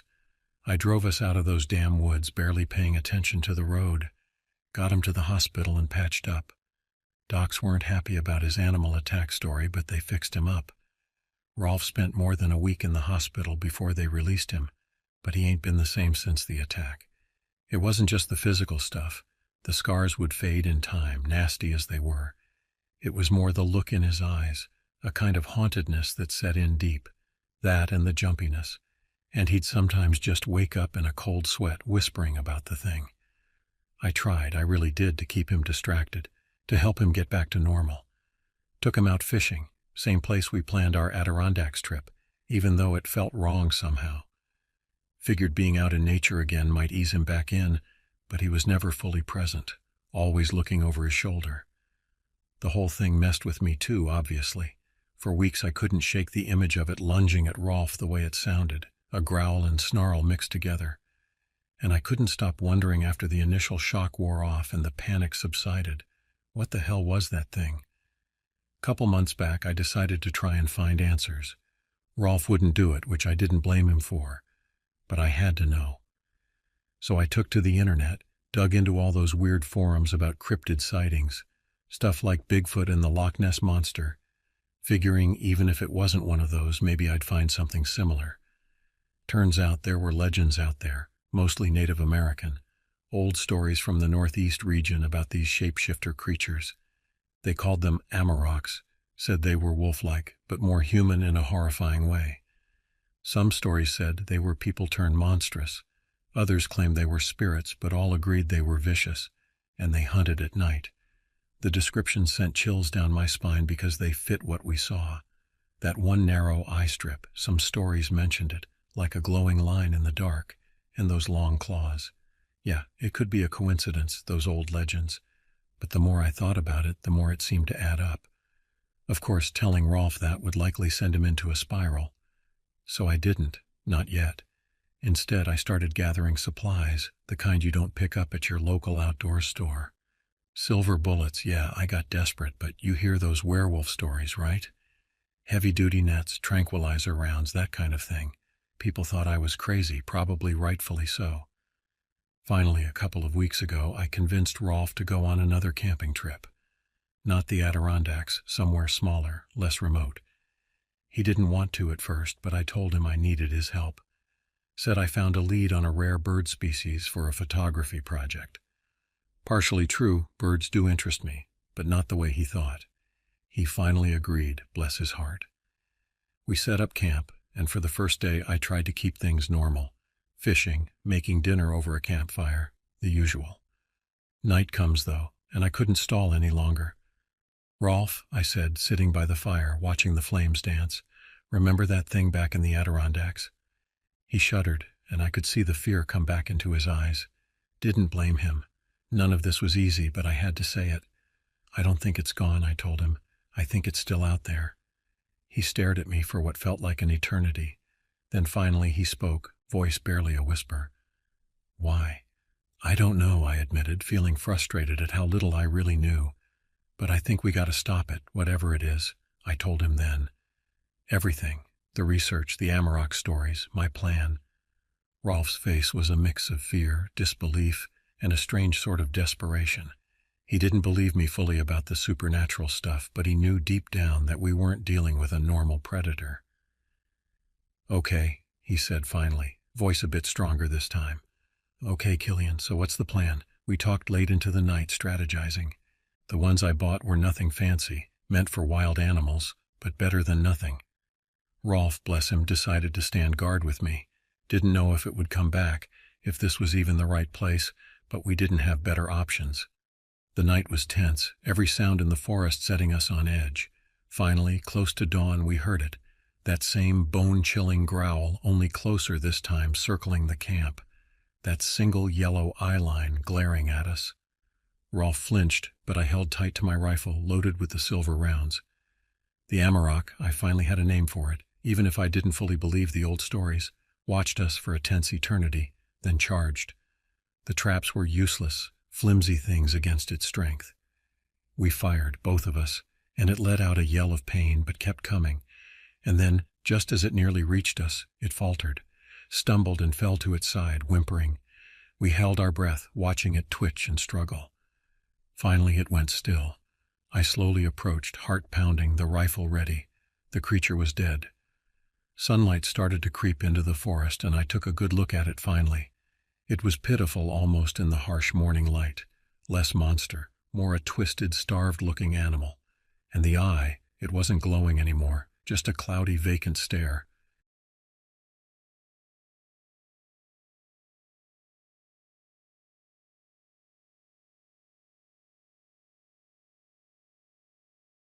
Growing up in Kirby, Mississippi wasn't exactly the stuff of adventure novels. The days stretched out long and hot, a monotonous blend of school, chores, and the occasional trip to the nearby creek to cool off. But there was one day, one defining moment that altered the course of my life, a moment as clear in my memory as the Mississippi sky on a cloudless day. I was 13, fueled by a mix of youthful rebellion and an insatiable curiosity for the world beyond Kirby's confines. That day I found myself sneaking into the Roxy Theater to catch a screening of Sudden Impact, a film that hardly anyone in town thought suitable for a kid my age.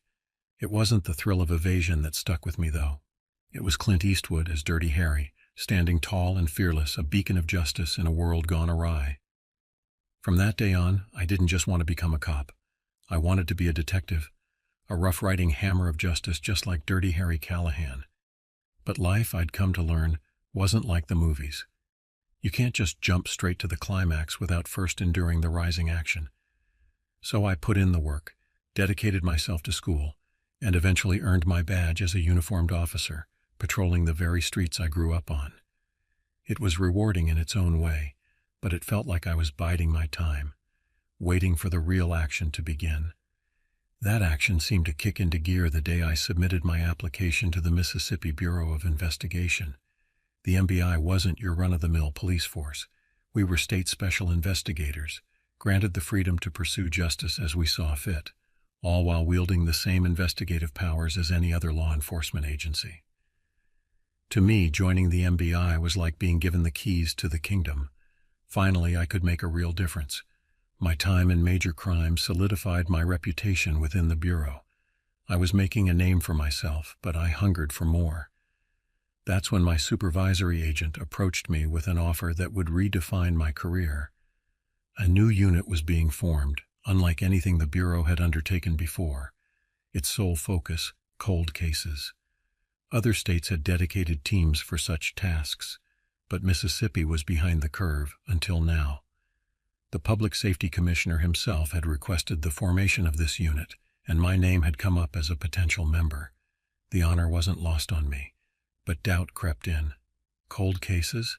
That seemed a pursuit for those nearing the end of their careers, not someone still climbing the ladder. I voiced my concerns, but my supervisory agent saw things differently. My hunger, my drive, they were exactly what the unit needed. Cold cases might not offer the adrenaline rush of a hot pursuit, but they held the promise of something potentially more gratifying, justice for those who had long been forgotten. With a mix of trepidation and excitement, I accepted the invitation. A few weeks later, as I sat in the first official meeting of the MBI's cold case unit, I couldn't help but feel the weight of expectation. These weren't just files, they were stories waiting for an ending, cries for justice that had gone unanswered for far too long, and I was determined to be the one to answer them. As the meeting adjourned, I picked up the first case file, its edges worn, its contents a mystery yet to be unraveled.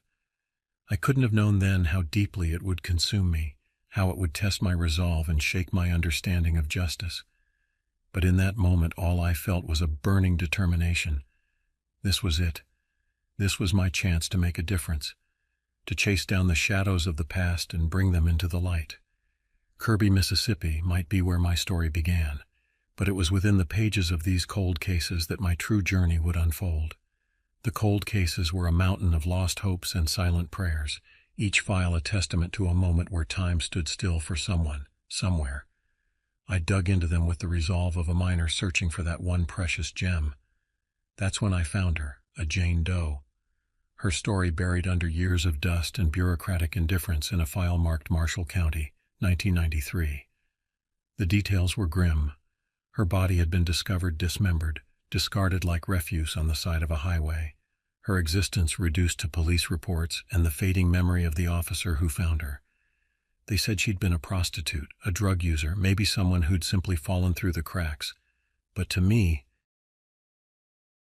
she was a mystery calling out across the years, begging to be solved. I started where the original investigation ended. The boot prints, size 12, red wings, had been the best lead, pointing to a known serial killer, George Jones. It was a solid theory. The man was already serving life for crimes eerily similar, but something didn't sit right with me. The dismemberment, the methodical removal of her head, hands, and feet. It was cold, calculated, not the frenzied signature of Jones. Poring over the old files, I noted two glaring inconsistencies.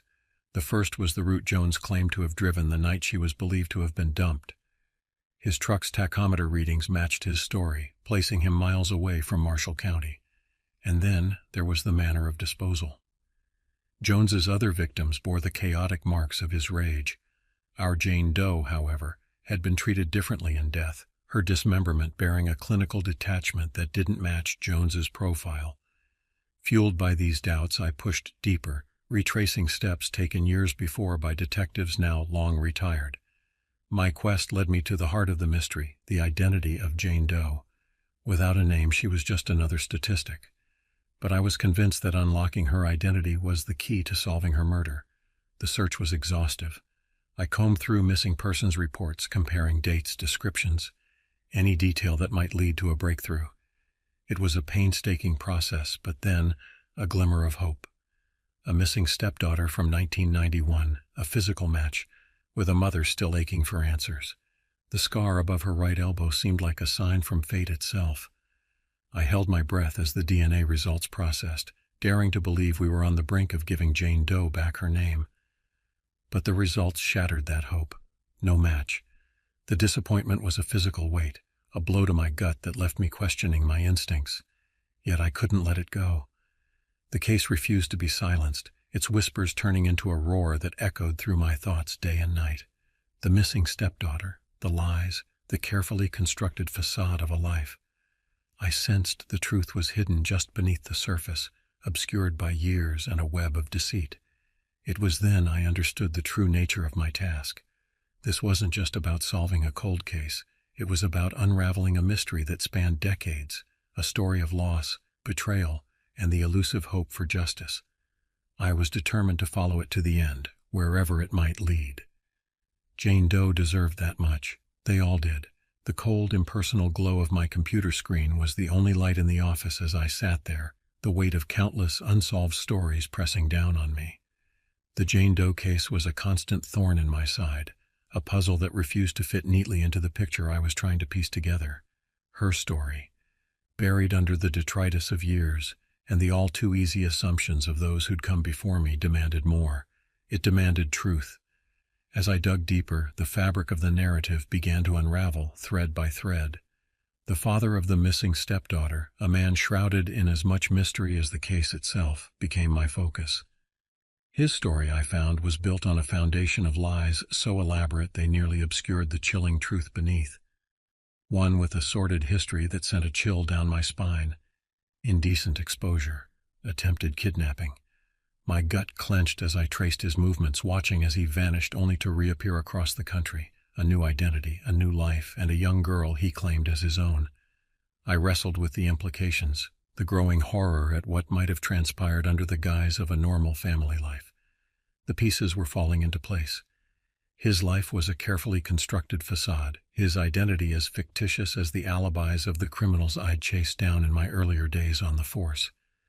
The more I uncovered, the more I realized this wasn't just about a missing girl or an unidentified victim. It was about deception, about lives twisted by secrets so dark they were almost palpable. The breakthrough came when I matched the supposed father's social security number to a different name entirely, each one a revelation that painted a grim picture of the fate that had befallen Jane Doe. The realization hit me like a freight train. The man who had lived a lie, who had hidden in plain sight, was not just a kidnapper. He was a murderer. The timing of his sudden departure the day before Jane Doe's body was found was more than coincidence. It was a confession written in the shadows of his actions, but as the truth came into focus, so did the magnitude of the challenge ahead. How do you convict a ghost? A man whose very existence was a question mark, who had slipped through the cracks of society to commit unspeakable acts. I felt a responsibility not just to Jane Doe, but to every silent victim whose cries for justice had gone unanswered. Yet, as I sat in the dim light of my office, surrounded by the ghosts of the past, I knew that some truths came at a cost. Revealing the man behind the curtain would unravel not just his life, but the lives of those who had unknowingly been part of his deception. The weight of what lay ahead was daunting. It was a path lined with bureaucratic red tape and legal battles, a journey into the heart of darkness that promised no easy resolution. But as I looked back at the file on my desk, at the faceless woman who had become my charge, I knew there was no turning back. Justice, I had come to understand, was not just about solving cases. It was about unraveling the lies that bound us, about shining a light into the darkest corners of the human soul. And so, with a deep breath, I stepped into the fray, determined to chase down the shadows, no matter where they led. The sun was setting over the horizon, casting long shadows across the Mississippi landscape as I leaned against the hood of my car, parked outside the old dusty office that had become my second home. The quiet of the evening was a stark contrast to the turmoil that churned within me, a reflection of the countless hours I'd spent wrestling with the cold case files that seemed to multiply with each passing day. The Jane Doe case had become a part of me, a constant companion in my thoughts. I had followed the trail as far as it would go, unraveling the complex web of lies that surrounded her untimely death. Yet, for all the progress I had made, I found myself at a standstill, facing the insurmountable barriers of bureaucracy and the limitations of the law. It was a bitter pill to swallow, the realization that justice was not always within reach, that some stories might never find their rightful ending. The frustration was palpable, a weight that pressed down on my shoulders, a reminder of the imperfect world we live in. But amidst the disappointment, there was also a sense of resolve. I had delved into the depths of humanity's darkest moments, and I had emerged with a deeper understanding of the resilience of the human spirit. The cases I had worked on, the lives I had touched, they had left an indelible mark on me, shaping the person I had become. I thought of the families I had met along the way, the faces of those who had lost loved ones to the cruel hand of fate. Their stories were a testament to the enduring hope that drives us forward, the belief that even in the face of overwhelming odds, there is always a chance for redemption. As the last light of day faded into the twilight, I knew that my time with the cold case unit was drawing to a close. The years had taken their toll, and I felt the pull of a quieter life, one far removed from the chaos and heartache that had become my daily bread. But as I prepared to step away, to pass the torch to those who would follow in my footsteps, I couldn't help but feel a sense of pride. We had fought the good fight, pushed back against the darkness, and in our own way, made a difference. Jane Doe and all the others like her would forever be a part of me, a reminder of the journey I had undertaken. Their stories, though unfinished, would continue to inspire, to serve as a beacon of hope in a world that so often seemed devoid of it. In the end, I realized that justice was not just about the cases we solved or the criminals we brought to book. It was about the lives we touched, the difference we made, even in the smallest of ways. And as I looked out over the landscape that had been the backdrop to my career, I knew that in some small corner of the world, we had left it a little better than we had found it.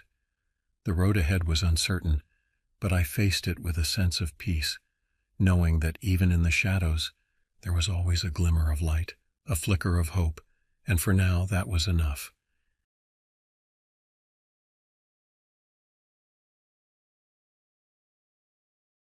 This happened to me about 6 years ago when I was traveling alone through the United States. I found myself in a small town named Clearwood, nestled in the Appalachian Mountains.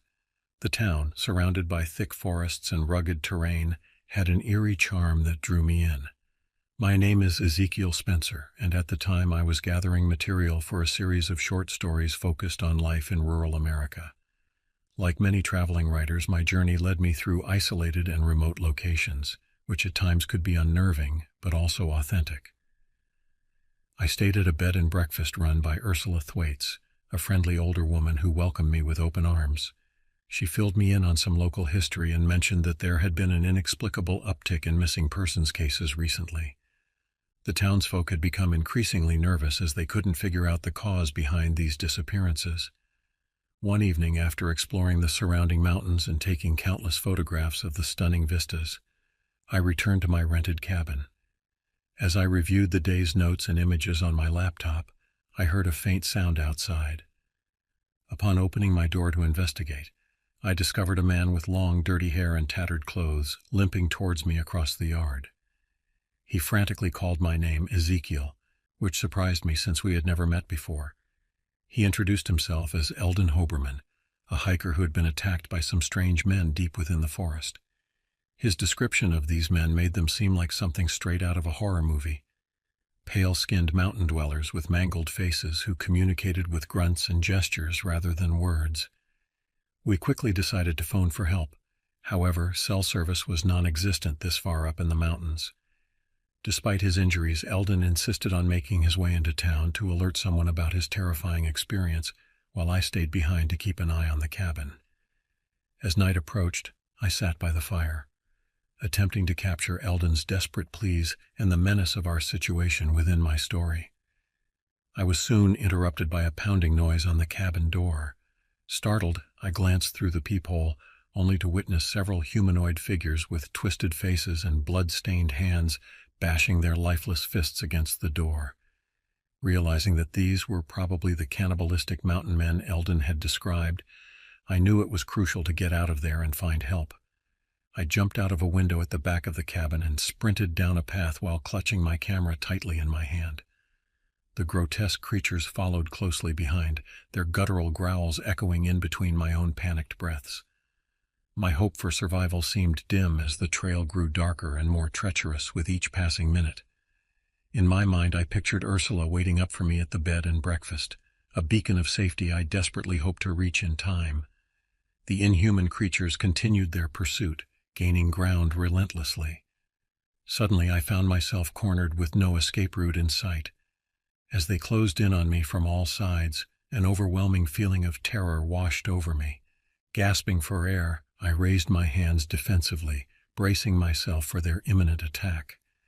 With my hands raised in defense and the cannibalistic mountain men closing in, I knew I had to do something or face certain death. I remembered that I still had the camera in my hand. In a last-ditch effort, I aimed the camera's flash at their twisted faces and pressed the button, filling the air with a blinding light. I didn't know if it would work, but it was better than nothing. The creatures recoiled as if they had been hit by a bolt of lightning. Taking advantage of this brief moment of disarray, I darted between them and kept running deeper into the woods. My only hope was that they wouldn't recover quickly enough to catch up with me. As I stumbled blindly through underbrush and overfallen trees, adrenaline coursed through my veins, pushing me to run faster than I thought possible. With every passing moment, the guttural growls grew more distant. It seemed like my risky gambit with the camera flash worked after all.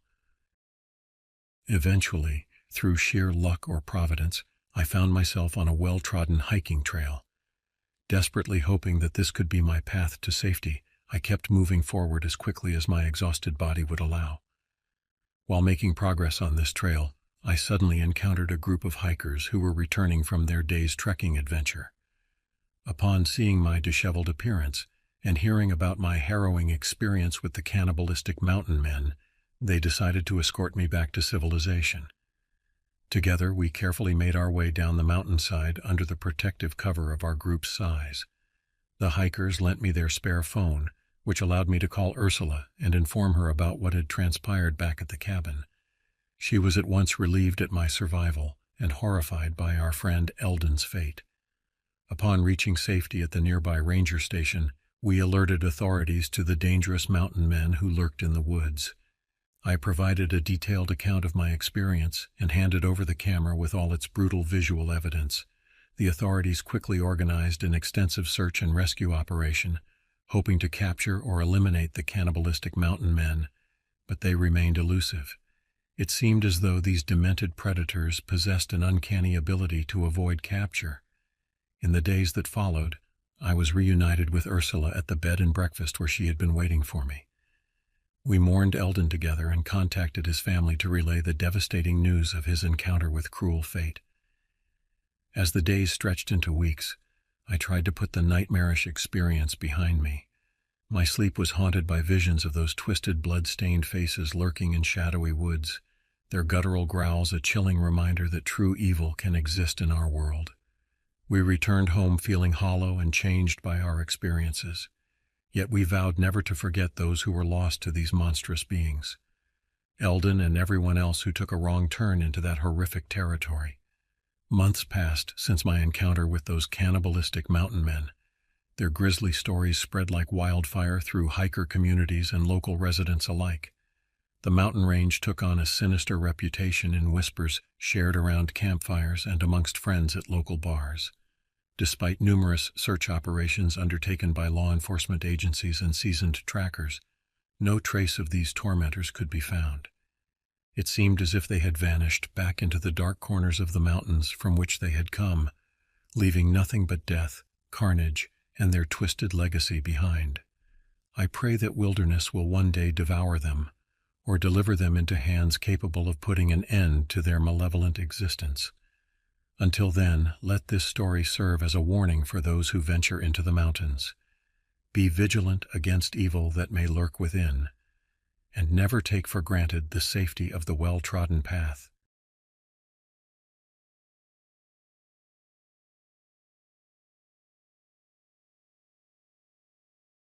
I heard something about a Navy SEAL and blood in the Arctic, but I don't know anything beyond that. Let's go with that.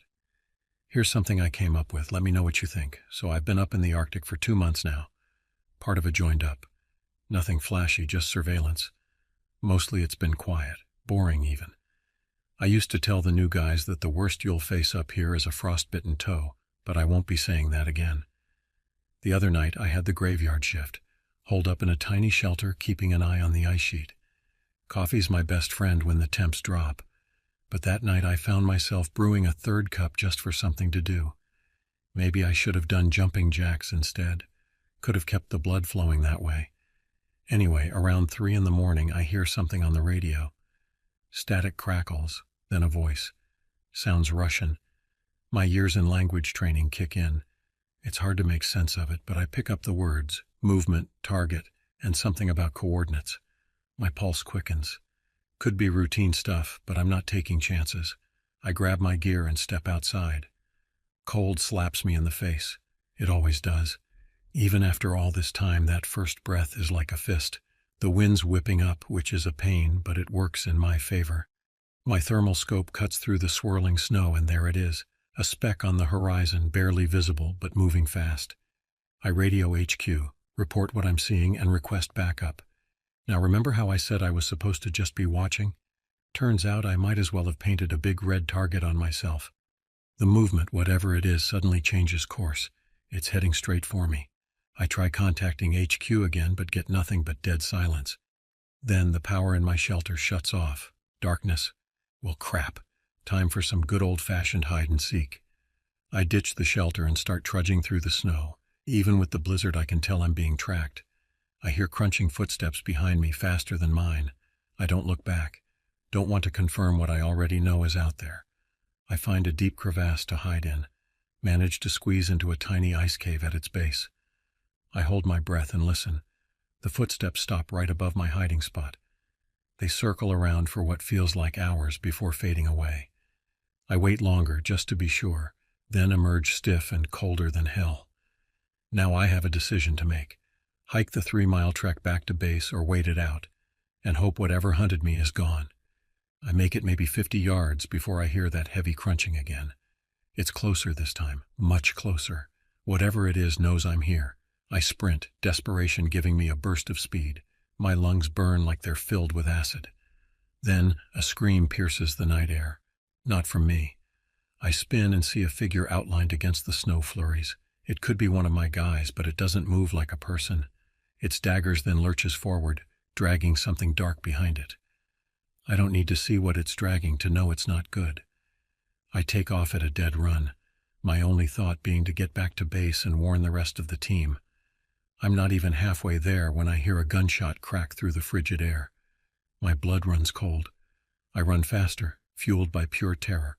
I know the rest of my team is armed, but what can a rifle do against whatever's out there? I reach a ridge and look back. I can just make out the shape of our base in the distance. It's dark, every light off. Something inside me clenches into a tight fist. Another gunshot splits the night, and then silence. That's where I'm at now, crouched under a desolate Arctic sky. I'll keep moving until sunrise, then those see what's left of my team. Hopefully I'll find them. But deep down, the icy tendrils of dread keep whispering there might be nothing left to find. I push on through the night. There's a dull ache spreading from my legs up to my chest. I ignore it. No time for pain, just survival. When the sun finally rises, I see it, the mangled remains of our base camp. I approach with caution, weapon at the ready for anything that might jump out. Nothing moves. It's a scene out of a nightmare. Tents are ripped to shreds. I find my buddy Jensen, his body almost unrecognizable.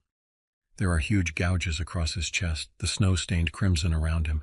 It's like a bear got to him, but a bear that stood upright. A sickening dread churns in my stomach. Then I see it. Footprints. Huge clawed things leading away from the camp, vanishing into the desolate wasteland before me. There's only one set.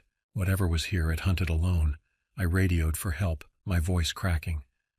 I tell them about the footprints, about what happened to Jensen, and about the creature I encountered. My superiors sound skeptical, but they promise to send a chopper. Hours later, the rescue arrives. There's a dozen of them hardened soldiers armed to the teeth.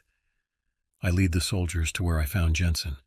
They examine his body, muttering grimly amongst themselves. Then we follow the footprints. It's a slow, grueling search. The tracks seem to taunt us, winding through the ice and snow, sometimes disappearing, then reappearing further on. Late in the afternoon, we find it, curled up inside a cave, half buried under a rockfall. At first, I don't even recognize it as alive. The thing's covered in dried blood, bits of fur clinging to its mottled skin. It's enormous, easily 8 feet tall, even hunched over. Its limbs are long and wiry, tipped with razor-sharp claws. One of the soldiers raises his rifle, takes aim, and fires. The creature jerks awake with a roar that echoes through the valley. My team opens fire. Bullets tear into it, but the thing lurches forward, all speed and fury. It knocks 2 men aside like rag dolls before leaping into the blizzard, vanishing in the swirling snow. There's chaos, shouting, more gunfire, then silence. We find the 2 men, their throats ripped out. The snow is stained red in a trail that leads further north. My commander pulls me aside. "Son," he says, his voice gruff but not unkind. "I believe you now." I try to nod, but all I can manage is a weak croak. The hunt begins anew. We track the creature for 3 days, driven by a burning need for vengeance. It leaves a trail of bloody carnage, seals, a polar bear, even the remains of what might have been another human unlucky enough to cross its path. We find its victims picked clean to the bone. Finally, on the edge of a vast ice floe, it's cornered. The creature is backed against the frozen sea, snarling defiance. Its once matted fur is slick with blood, some of it our own. We open fire. This time the bullets seem to find their mark. The creature thrashes and roars, then staggers forward, lurching straight toward the edge of the ice. My commander shouts for us to cease fire, but it's too late. With one last guttural howl, the creature disappears into the icy depths below. We stand at the edge, staring into a world of swirling blue and white. The sea swallows it whole, leaving not even a trace of the nightmare we faced. The aftermath is a blur. There are medical exams, debriefings, and a whole lot of paperwork. My team is hailed as heroes, though it feels like a hollow victory. We lost good men up there. I get offered a desk job, a safe place, away from the ice. It's tempting, more than tempting, but I can't stomach it. In the end, I turn it down. I tell them I need to be back out in the field. Because the truth is, I know there are things out there in the shadows, lurking in the forgotten corners of the world, and even if most folks will never believe it, I have to face them. I'll keep fighting because sometimes that's all you can do.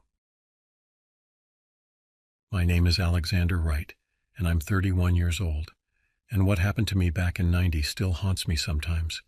I grew up in a small town in Washington State, a place where the woods were practically our backyard. I guess you could say I was a typical kid. Played baseball, got into trouble with my friends, and spent most of my free time exploring the forests around my house. My dad used to say I had a knack for finding trouble, but I always thought of it as a knack for adventure. One summer, when I was in my mid-20s, I decided to take a solo camping trip in the Olympic National Park. I was looking for a bit of peace and solitude, a break from the grind of everyday life.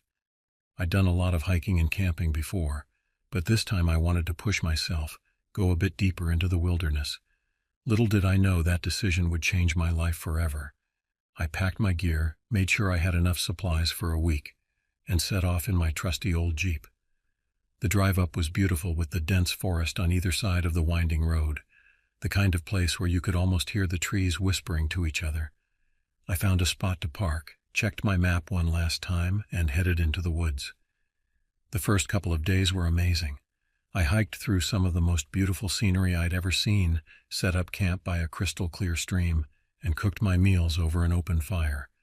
I was in my element, feeling more alive than I had in years. On the third day, I decided to push a bit further, explore an area I hadn't been to before. As I walked, the forest seemed to grow denser, the light dimmer.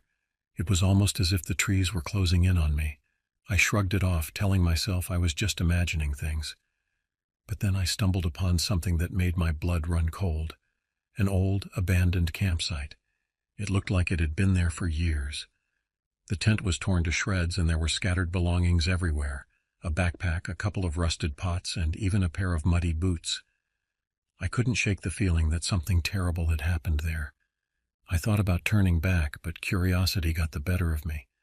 I decided to take a closer look, see if I could find any clues about what might have happened. As I sifted through the debris, I found an old journal. The pages were yellowed and brittle, but I could still make out the writing. It belonged to someone named Aaron Sykes, and it detailed his camping trip back in 1978. He described the beauty of the forest, much like I had. But then his entries took a dark turn. He wrote about feeling like he was being watched, hearing strange noises at night, and eventually seeing someone or something lurking in the shadows. That was enough for me. I packed up the journal and decided to head back to my own campsite. But as I turned to leave, I heard a rustling in the bushes. My heart pounded in my chest as I scanned the trees looking for the source of the noise. I told myself it was just a deer or a raccoon, but deep down, I knew something was wrong. I quickened my pace, trying to put as much distance between myself and that eerie campsite as possible. When I finally made it back to my tent, the sun was starting to set. I built a fire, hoping the light would keep whatever was out there at bay. I couldn't shake the feeling that I was being watched, and every little noise made me jump. Exhaustion took over, and I crawled into my sleeping bag, clutching my knife for comfort. I must have dozed off because the next thing I knew I was jolted awake by a blood-curdling scream. I shot up, my heart racing, and strained to hear where it was coming from. The forest was silent, save for the crackling of the dying fire. I grabbed my flashlight and shone it into the darkness, but I couldn't see anything. Then I heard footsteps, slow and deliberate, crunching on the forest floor. "Who's there?" I called out, my voice trembling despite my best efforts to stay calm. No answer. The footsteps grew closer, and I could see a shadowy figure moving between the trees. Panic set in, and I scrambled to pack up my gear, my hands shaking so badly I could barely get my backpack on. I decided to make a run for it, back towards my Jeep. I knew the way, but in the darkness, everything looked different.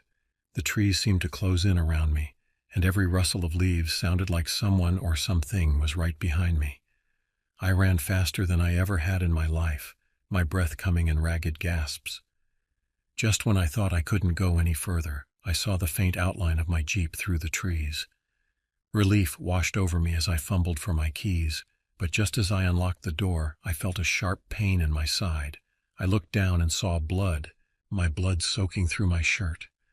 I turned to see the shadowy figure standing just a few feet away, a knife glinting in the moonlight. I didn't think, I just reacted. I lunged at him, managing to knock the knife out of his hand. We struggled, grappling on the ground, and I could see his face clearly for the first time. He was gaunt, with wild eyes and a matted beard, like he'd been living in the woods for years. I managed to get the upper hand, pinning him to the ground. "Why are you doing this?" I shouted, my voice echoing through the trees. He didn't answer, just snarled and tried to wriggle free. I grabbed the knife and held it to his throat, my hand still shaking. "Tell me why." His eyes locked onto mine, and for a moment I thought I saw a flicker of fear. "You shouldn't have come here," he whispered, his voice hoarse. "This is my home." I didn't know what to do. Part of me wanted to end it right there, but I couldn't bring myself to do it. Instead, I got up, keeping the knife pointed at him, and backed towards my Jeep. "Stay away from me," I warned, before jumping into the driver's seat and speeding off. I didn't stop driving until I reached the nearest town. I found a payphone and called the police, telling them everything that had happened. They took my statement and promised to send someone out to investigate. But I never found out what became of that man in the woods. Part of me hopes they caught him. But another part of me knows that he's probably still out there, lurking in the shadows. After that, I couldn't bring myself to go camping again. The woods that I once loved now filled me with dread. I moved to the city where the only trees I had to worry about were in the park. I tried to forget about what happened, but every now and then I'd catch a glimpse of the forest in a movie or a photo, and it all came rushing back. Years passed, and I got married, had kids, tried to build a normal life, but I could never shake the feeling that I was being watched, that somewhere out there, that man was waiting for me. I guess some scars never really heal, but life goes on, and I do my best to focus on the good things, the things that matter. Still, every time I see a tent or hear the rustle of leaves, I remember that summer and the terror that changed my life forever. I've told this story to a few close friends, and they all say the same thing, that it sounds like something out of a horror movie. But I know it was real, and I know I'm lucky to be alive. So if you ever find yourself in the woods, remember my story. Be careful where you tread, and always be aware of what might be watching from the shadows. It's funny in a way. My dad always said I had a knack for finding trouble. Turns out he was right.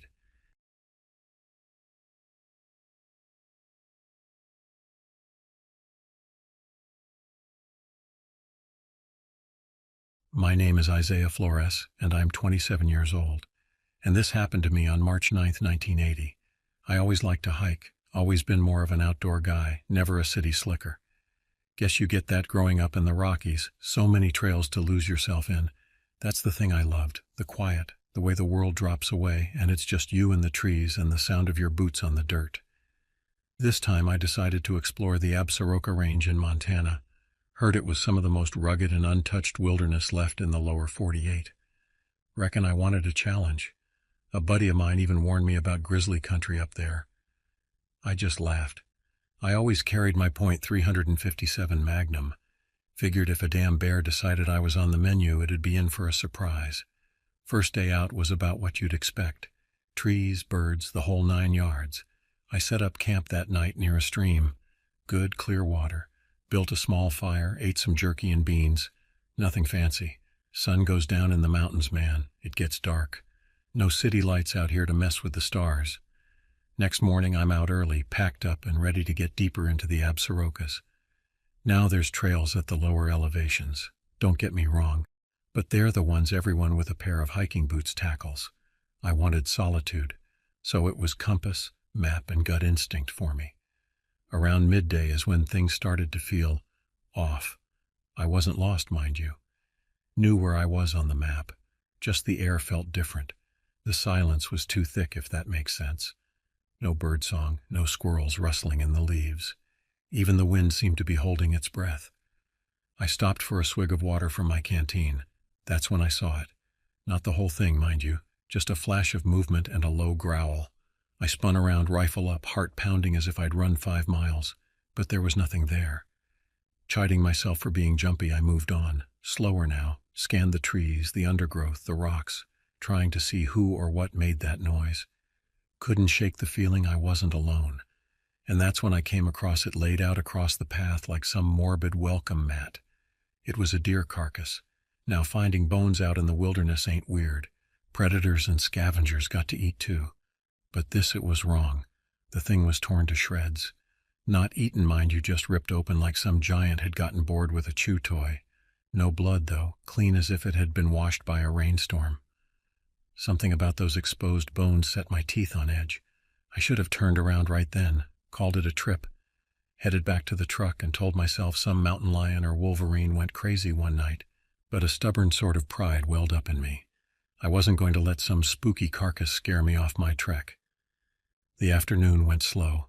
Part of me kept waiting for whatever did that to the deer to reappear. The rational part figured it was long gone. Still, it made every rustle and snap of a twig send a chill down my spine. By the time dusk was creeping in, I had a campsite picked out. Small clearing nestled between some pines. Not ideal, but it would do.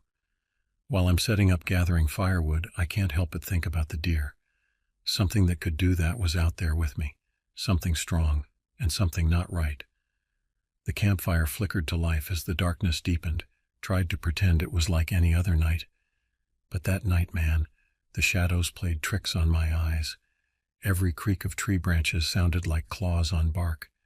Every rustle in the bushes was a predator circling my camp. I don't know what time it was when I finally drifted off to a restless sleep. Maybe midnight. What woke me wasn't a noise, though. It was a smell, like wet fur and rotting meat, a stench so foul it twisted my stomach. My eyes flew open. The fire had died down to embers, and there at the edge of the light, a pair of eyes stared back at me. Not yellow like a cat's, not green like a wolf's.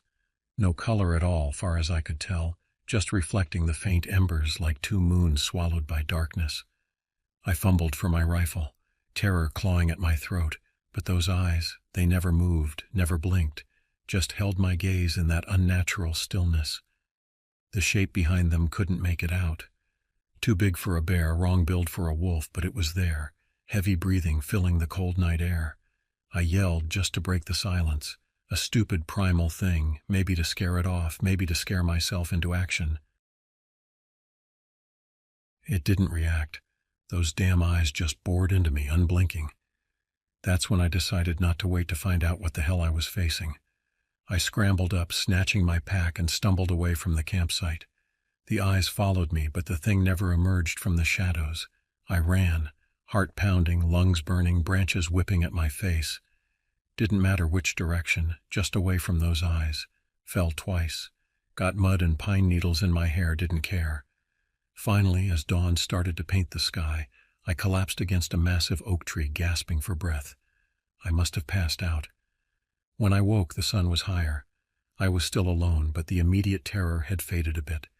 Cold, clear daylight seemed to chase away some of the fear.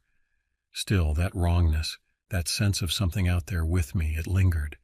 It took me hours to find my way back to a marked trail. By the time I stumbled into the trailhead parking lot, I was a mess. Hungry, thirsty, cuts and bruises all over me. Some folks asked if I was all right. I reckon I looked like a madman. All I could say was I needed to get the hell out of there. Drove nonstop until I got back to civilization. Never told a soul about what I saw. They'd think I was crazy or on drugs. Hell, a part of me still wonders if it was all some hallucination brought on by too much time alone in the woods. But deep down, I know that ain't true. I know those eyes weren't just a trick of the light. I know there are things out in those mountains that ain't meant for human eyes. And I know, even after all these years, that whatever that creature was, it's still out there. A month or so later, I was reading the local paper while having breakfast. Little article tucked away in the back. A hiker gone missing in the Absarokas. They never found a body, just his empty campsite. They figured it was an animal attack or he'd gotten lost and died of exposure. Didn't say his name, but I knew. Same place I spent that night. Same place those eyes watched me from the darkness. The memory of my encounter came flooding back. The torn-up deer, the stench of death hanging in the air, the unnatural stillness of those eyes. The paper rattled in my hands as the realization hit. This thing, whatever it wasn't defending its territory. It wasn't just killing for food. It was hunting, and I barely escaped its clutches. Closed the paper. Cold dread settling in my bones. Reckon this thing. It has a taste for human flesh now. Right then and there, never to set foot in the Absarokas again. And I never have. Some nights when the wind howls outside and the shadows stretch long, I think of that campsite. Think about the thing I saw, and more importantly, the things I didn't see. They say the human mind can't comprehend true horror. I figure they're right. Whatever was out there in the darkness, it was beyond understanding, beyond anything natural. I got lucky. escape to warn others, to tell my story.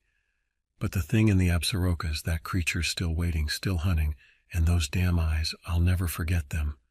Never.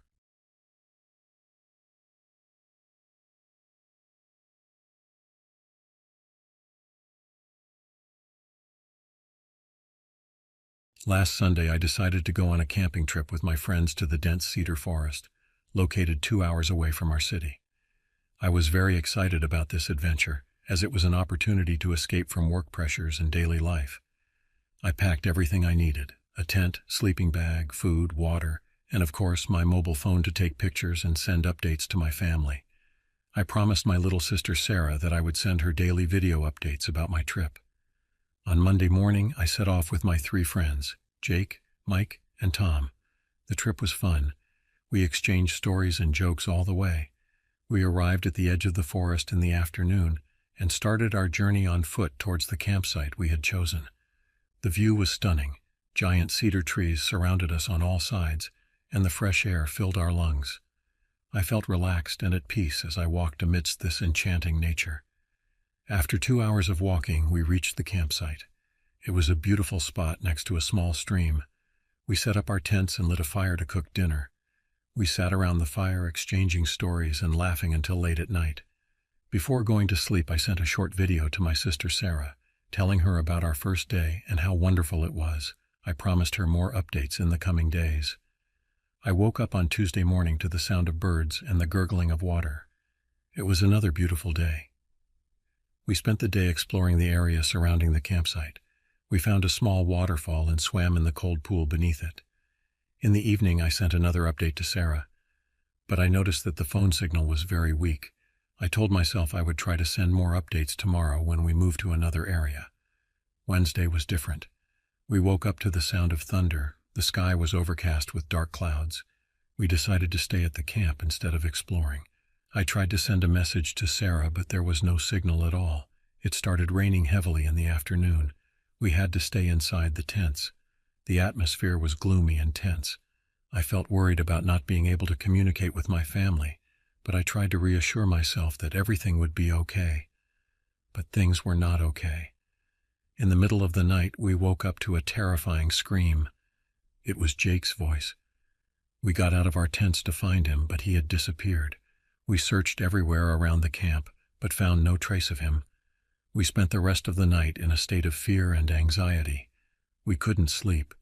We kept hearing strange sounds coming from the forest, sounds we hadn't heard before: heavy footsteps, deep breaths, and sometimes what sounded like a faint roar. As the sun rose, we decided to leave the camp and return to the city. We were scared and confused. We started packing our things quickly, but suddenly we heard another scream. This time it was Mike's scream. We ran towards the source of the sound, but all we found were strange footprints on the muddy ground. They were very large, bigger than anything we had seen before, and there was a trace of a heavy body being dragged on the ground. Now only Tom and I were left. We were terrified. We tried to call the police, but there was no signal. We decided to try to reach the edge of the forest as quickly as possible. We started walking, trying to follow the path we came from. But the forest looked different now. The trees seemed denser, the shadows deeper. We felt as if the forest itself was trying to prevent us from leaving. After hours of walking, we realized we had lost our way. We were in a part of the forest we hadn't seen before. The trees here were gigantic, and there was a thick fog covering the ground. Suddenly we heard a sound from afar. It sounded like a human voice calling. We thought it might be Jake or Mike. We ran towards the source of the sound, ignoring the fear that filled our hearts. But what we found wasn't what we expected. We reached the edge of a rocky cliff, and at the bottom we saw something we couldn't believe. There was a huge creature, standing on 2 legs like a human, but much taller and larger. Its body was covered with thick fur, and its head resembled that of a deer, but with larger and more complex antlers. The creature was standing next to a large cave, and on the ground in front of it, we saw bodies. Human bodies. I felt sick as I realized these bodies might be our missing friends. Before we could move, the creature turned towards us. Its large yellow eyes met mine, and I felt terror freeze the blood in my veins. It let out a terrifying roar and started climbing the cliff towards us. Tom screamed, "Run!" and we started running as fast as we could. We ran through the forest, branches scratching our faces and arms. We could hear the creature behind us, getting closer and closer. Suddenly, Tom stumbled and fell. I turned to help him, but he shouted at me to keep running. That was the last thing I heard from him. I continued running, tears filling my eyes, and Tom's screams filling my ears. I don't know how long I ran. All I know is that I finally found myself at the edge of the forest. I saw the road and my car in the distance. I ran towards it, my heart pounding heavily. I reached the car and jumped inside. I started the engine and drove off at full speed. I looked in the rear-view mirror and saw a huge shadow standing at the edge of the forest, watching me as I drove away. Now, as I sit in the police station trying to explain what happened, they don't believe me. They say it might have been a bear, or that I was hallucinating due to stress and fear. But I know what I saw. I know there's something in that forest, something that can't be explained. I don't know what I'll do now. How will I tell my friends' families what happened? How will I live with these memories? All I know is that I will never return to that forest again, and I hope that creature stays there, away from our world. But deep in my heart, I fear it might not stay there. I fear it might come out someday, and then I don't know what will happen to our world. Days passed since my return from the forest, but I couldn't sleep. Every time I closed my eyes, I saw that terrifying creature in the faces of my missing friends. The police started a search in the forest, but they found no trace of my friends or the creature I described. One night, as I was trying to sleep, I heard a strange sound outside my window. It sounded like the heavy footsteps I had heard in the forest. I jumped out of my bed, my heart pounding. I looked out the window, but saw nothing but darkness. The next day, I decided to go to the local library to search for any information about strange creatures in the area. I spent hours flipping through old books and local legends. I found some stories about a creature called Wendigo, a mythical being from Native American folklore. The description was similar to what I had seen, but I wasn't sure. While I was deep in reading, I noticed an old man watching me. He approached and asked what I was looking for. When I told him, he looked concerned. He said, "Son, some secrets should remain buried, but if you're determined to know more, there's someone you should meet." The old man gave me an address for a cabin on the outskirts of town.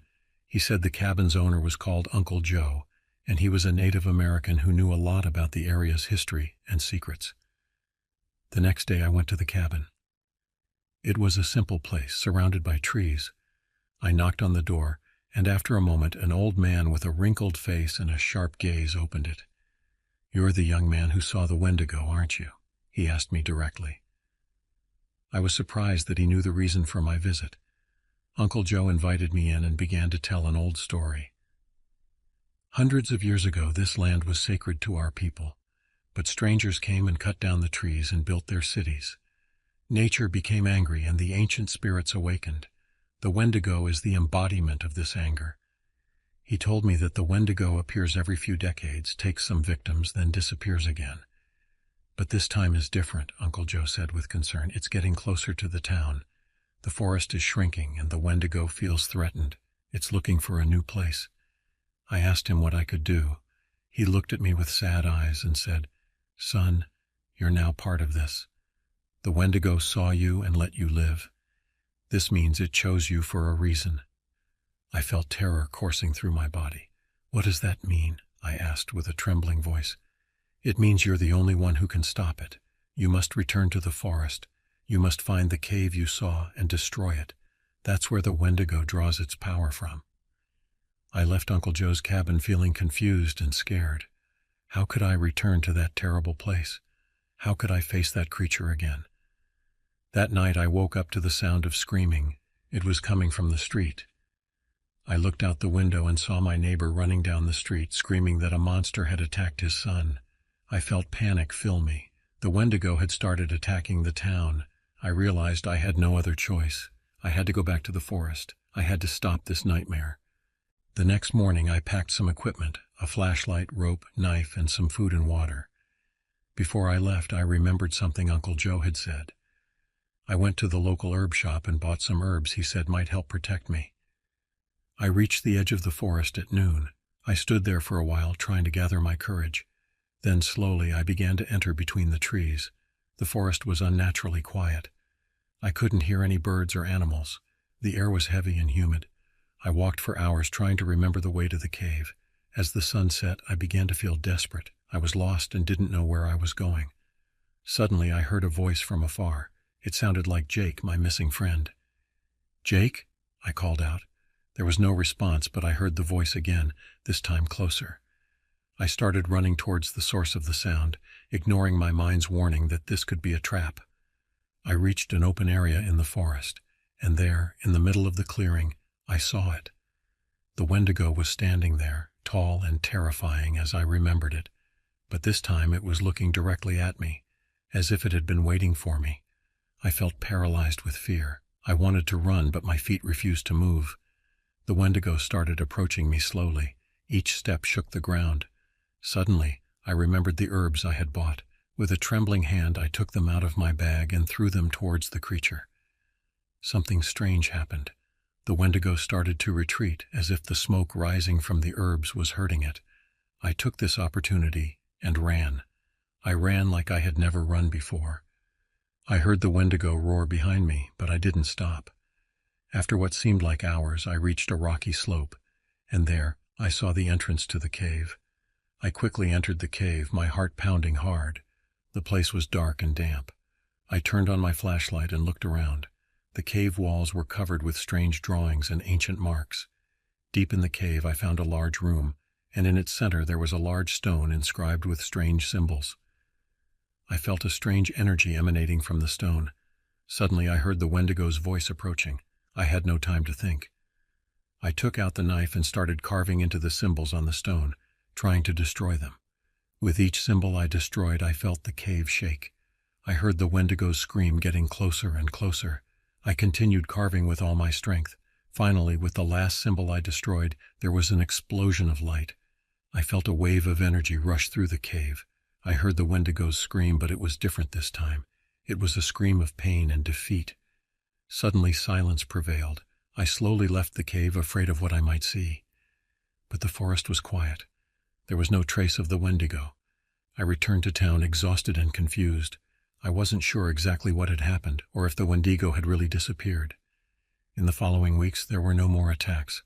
Life slowly began to return to normal, but I didn't forget what happened. Every night I dreamed of the forest, the cave, and the Wendigo. And on some nights, when I look out my window towards the distant forest, I wonder, is it really over? Or is the Wendigo still out there, waiting, watching, ready to return someday? I don't know the answer.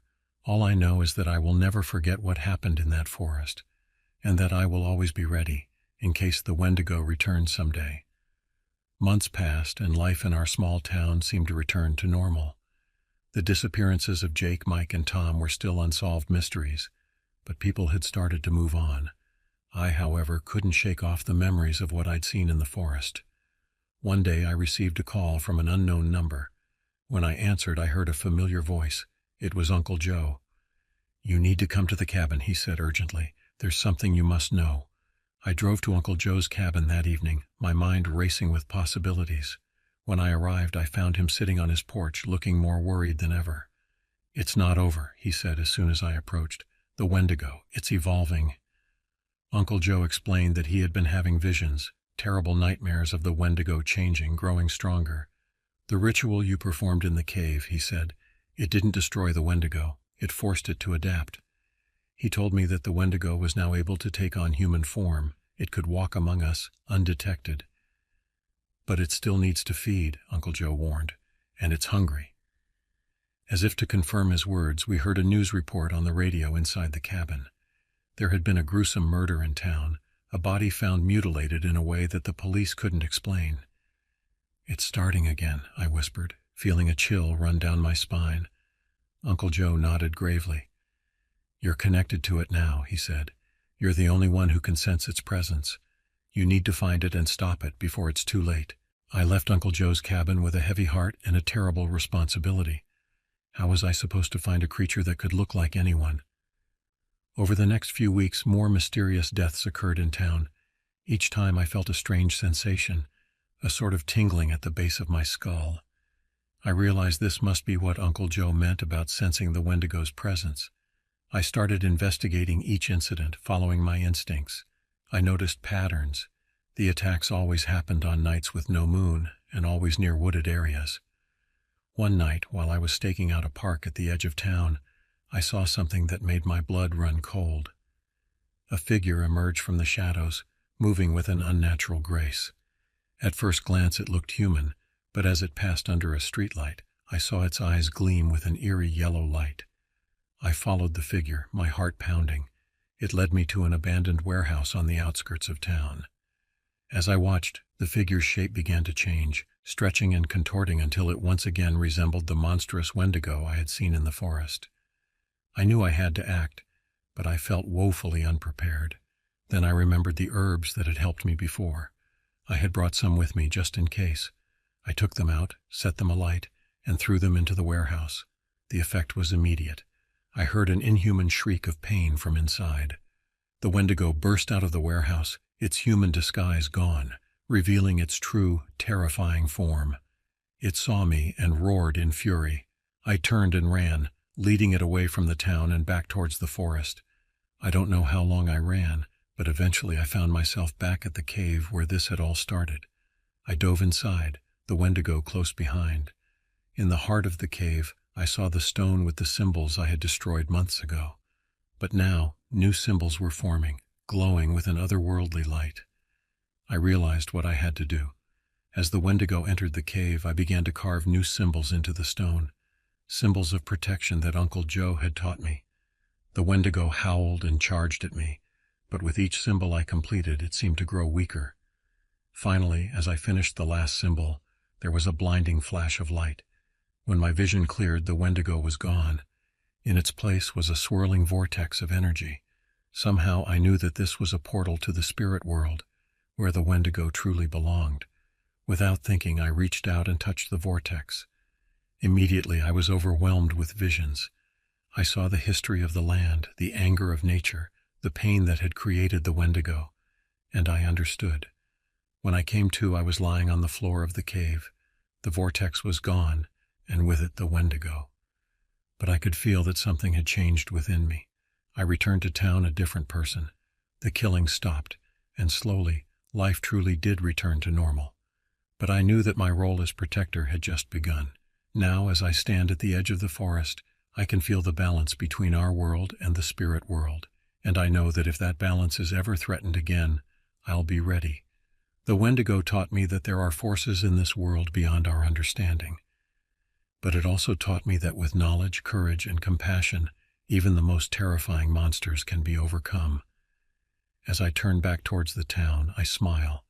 The forest behind me whispers with secrets, but for now at least those secrets are at peace, and so am I.